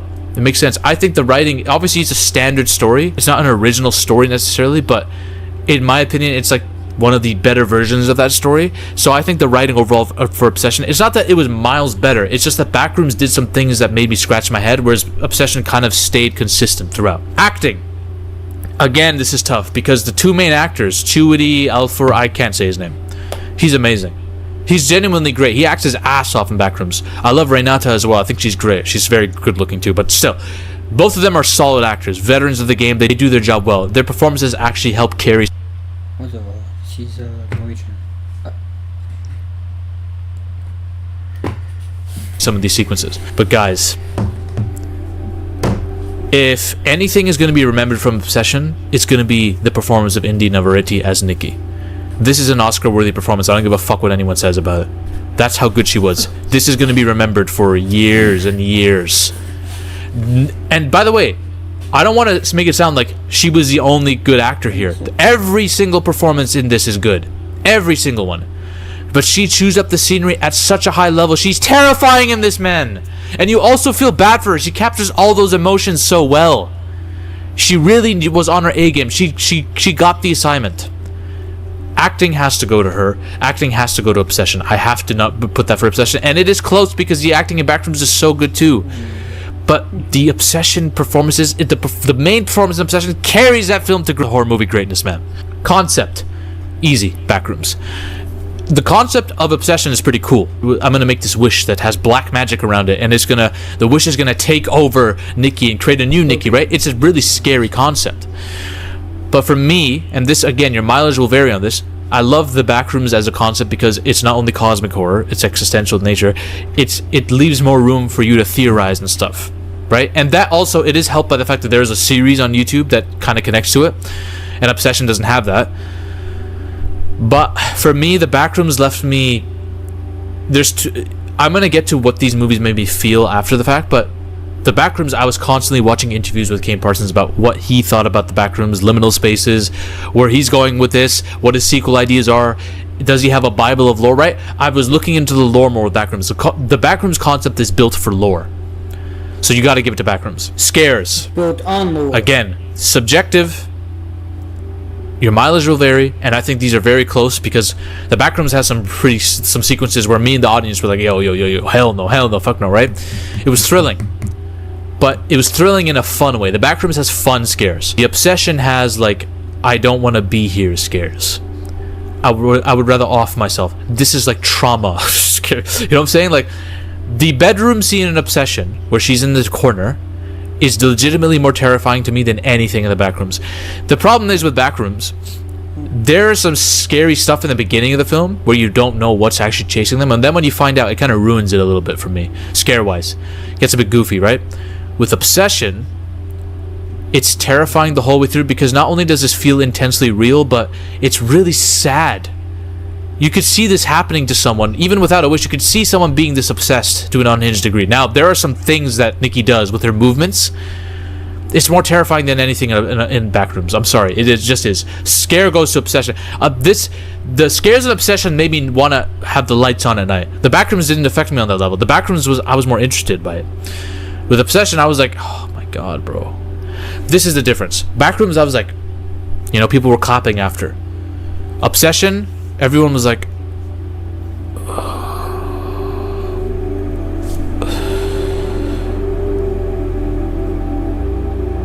I was like this. That's the difference. I could see in the audience. I actually laughed on my second time watching Obsession, seeing people. I have two friends. One of them is fans of Hereditary. The other one doesn't watch horror movies much. So one's a veteran of the horror movie game. The other one isn't. They were both equally affected by Obsession because it's a sketchy concept. It's creepy as fuck. I guess I forgot to film this part because I was high, but characters. I would probably say that the characters here go to the Backrooms because the Backrooms does way more to flesh out his characters. It actually goes into their backstory. It ties it all back thematically. Each of their characters has some kind of arc, and even though I don't think Clark's arc is done that well or paced that well, I will say that Backrooms does more for its characters than Obsession does. I think there's an argument to be made that Obsession might have been a bit better if we got to know these characters a bit more, like Nikki and Bear, for example. Although Bear gets quite a bit of screen time, Nikki, if we knew a bit more about her, and maybe Ian and all that, there's a chance it could have been a better film. Structure. This is important for me because structure determines the structure of your film also determines the pacing and also determines like the third act. Like most films struggle with the third act nowadays, and I think Backrooms kind of struggled with the third act. It had a lot of momentum, and then the momentum grinded to a halt when it came to the Clark thing that happens at the end, and it feels out of left field. The structure of the movie is kind of thrown off for me at that point. The Obsession doesn't have this problem because Obsession it has a more standard story structure, and by the end of it you feel, even when I was looking back at Obsession, I was like, this film isn't really that complicated. In fact, it does a lot of things that are questionable. You could ask yourself, how did that happen? But you're not thinking about that when you're watching it. It's the scares, the pacing of the scares and where they're placed, and there's not a lot of jump scares. This movie's about drawing out suspense for as long as you can, and then basically putting those sequences next to each other, and it does it better. I feel like the overall structure of Obsession is stronger, making for a better watching experience. And a lot of people agree with me. Backrooms is insanely fucking good up until there's something that happens in the third act, and then most people will agree. Most people that I've talked to agree. Yeah, it kind of throws off the film for a bit. And I love the ending of the Backrooms, but the third act is kind of where the movie grinds to a halt, whereas Obsession never really has that moment. Obsession is like, holy fuck. You want it to be over from get-go, and it's such a well-paced movie that you don't even realize, oh shit, it's done, the movie's done. And then you take a big sigh. It's a roller coaster of a film that's structured correctly. Overall execution. Let's tally it up then. Cinematography, Backrooms. Music, Obsession. Writing, Obsession. Okay. Characters, Backrooms. Concept, Backrooms. So that's 1, 2, 3 for Backrooms. For Obsession, music, writing, acting, scares, and structure. And again, some of those are like a lot more subjective than others, but I'm saying overall, in terms of overall execution and everything, I have to give it to Obsession. I think Obsession is probably the better film. And then there's 2 questions you would have to ask. 1, what did I feel walking away from these 2 movies? And how will these 2 movies really be remembered? Here's one of them is something that is a prediction more and a guess, and the other one is subjective. I felt changed after watching Obsession. I don't know why. I felt like, I'm looking at things differently. I'm looking at the idea of relationships differently. I'm just terrified. Not sleeping with my lights off. I was affected for like over a week after that.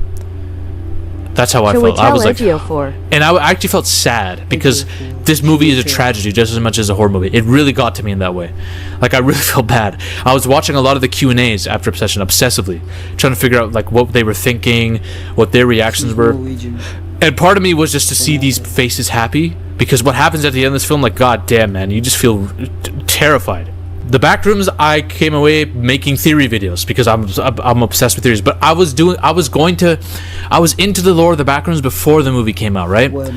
So I can't help but feel like that plays a part. Whereas Obsession, there is no like established lore. You watch the movie and then you become obsessed. That's how I felt. With the Backrooms, I was very interested in the Backrooms and I was very motivated and inspired to make my own short film and all that. But with Obsession, I was like obsessed, but also terrified and disturbed. Obsession affected me more. And again, I am biased because that archetype in Obsession just scares me more. How these 2 will be remembered is, I think Obsession is going to be remembered as a fucking horror movie classic. People are going to be talking about this for a long time. The Backrooms is going to be, I feel it's going to be setting up a franchise that'll be remembered, but as a film itself, I don't think it's going to be remembered it's not going to be seen as like, oh, this is the classic you have to put on, right? Obsession will. Like, think about when I talk to horror movie fans, or when I talk to people about, oh, did you see that? We gotta watch that movie, bro. We gotta watch that again. It's stuff like, Hereditary, Get Out, Conjuring, Insidious too. Like, I think Obsession is gonna be talked about like that. I think Obsession is gonna be like, yeah, we gotta watch this. This is a movie to watch with friends. Backrooms is a bit different because Backrooms is part of an established lore and it's going to set up a franchise. I don't think it'll be talked about like that. I think Obsession is going to be remembered as a horror movie classic. Backrooms is going to be remembered as like, it's going to be part of a bigger thing already. And it's not fair because it already is that. But as a film, I think most people will walk away like seeing Obsession as, yeah, this is it. This is like pinnacle right here. You know what I think? By the way, guys, I think I was talking about this. Psycho Clark. Like spoiler alert for anyone who hasn't seen these two movies. But at the end of Backrooms, Clark goes full unhinged and turns into a psychopath and kidnaps a therapist. Right? I was thinking to myself, Psycho Clark and Freaky Nikki low-key make a good couple. Because if you think about it, Clark his wife left him. He has no family. He wanted to be an architect. He has all these issues that are manifesting. And it gets to the point where he's like, he can be abusive, he can be obsessive, all that. But if he has a girl like Nikki, Freaky Nikki, who's like devoted to him, in a twisted way, Psycho Clark would be appeased by that, and then she would be appeased by him because he wants, right? It's crazy. But that at some point, I think Freaky Nikki would want to kill the dude or just lose her fucking shit, because Psycho Clark would be probably more fascinated with the architecture of the Backrooms than her. It'd be a very interesting thing to see those two in the Backrooms together. I do not want to be fucking chased by Freaky Nikki in the Backrooms, guys. That's like the worst. That's the worst. That's like my worst fear. I mean, she's Freaky Nikki, she's pretty hot, but like what she turns into and her face when she's in the corner of the shadows in the bedroom, fuck no, hell no. But those are my thoughts on that, guys. Bye. Ladies and gentlemen, we are on a mission to take over Hollywood. But the army must keep growing. If you want to suggest video topics to me, or talk about your favorite movies or favorite film theories in a community with like-minded... But there you have it. There you have it. Yep. individuals. I gotta get ready for sleep so I can go to work. I gotta get ready for work, but before that I gotta go to sleep. So I feel like going to sleep is a part of getting ready for, but thank you for joining. Like and subscribe, comment down below, and let me know what you thought. Did you like the Masters of the Universe more than did you like it better, or did you like Scary Movie 6 better? We're gonna keep diving into this. I just trying to center my camera a little bit more to my face. Depends on where I am in the chair, actually. But yeah, I like to dive deep into the discourse and see what people think, and give my own little point of view and whatnot. I know I need to shave. It's really starting to itch around here. Yep, I will continue this week as I go by my schedule, and also, yeah, I think I am going to shave. I look like a character in Backrooms because I can tell by the camera how distorted my face is. But a lot of this is caused by lens distortion alone. You can tell that my nose is actually too big, and this seem like when I go like this, it distorts the image. So, but I do like a character in the Backrooms. Speaking of which, and Renata Wainsful, who plays Mary in Backrooms, her face is actually distorted. So I want to make that. There's also a character in Scary Movie who has a distorted face, and I think that's the character. Let's go into.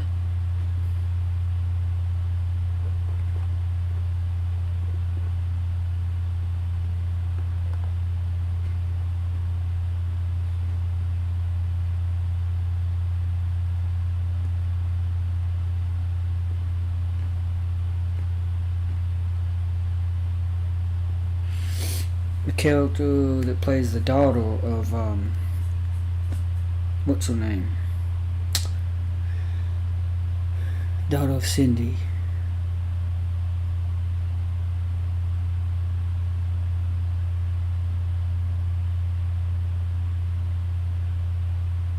Oh, Sarah. Yeah, her face is distorted. Look real quick at her face.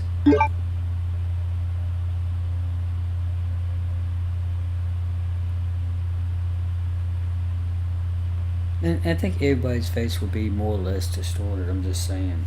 I know it's because I got this big bulge here.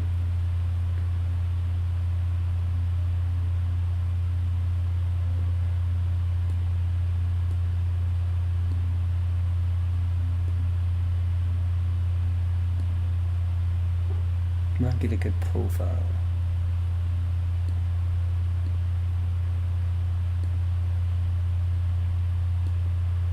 Depends on the lens too.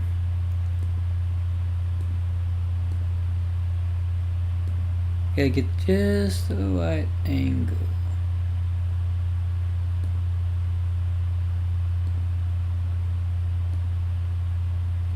This looks like a South Poppers.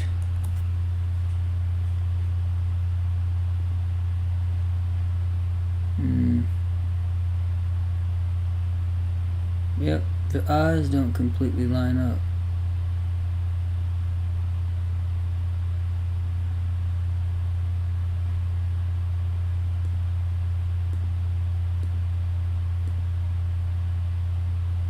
I feel better now when I see a white woman with a face distortion like I did. What was it called? You know what? Let me look this up.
Prosometaphosia.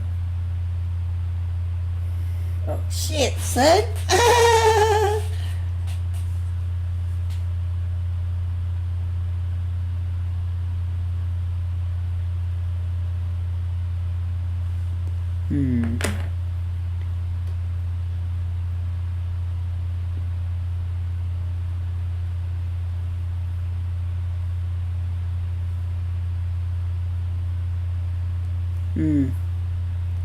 Dental. That's why I'm looking at this.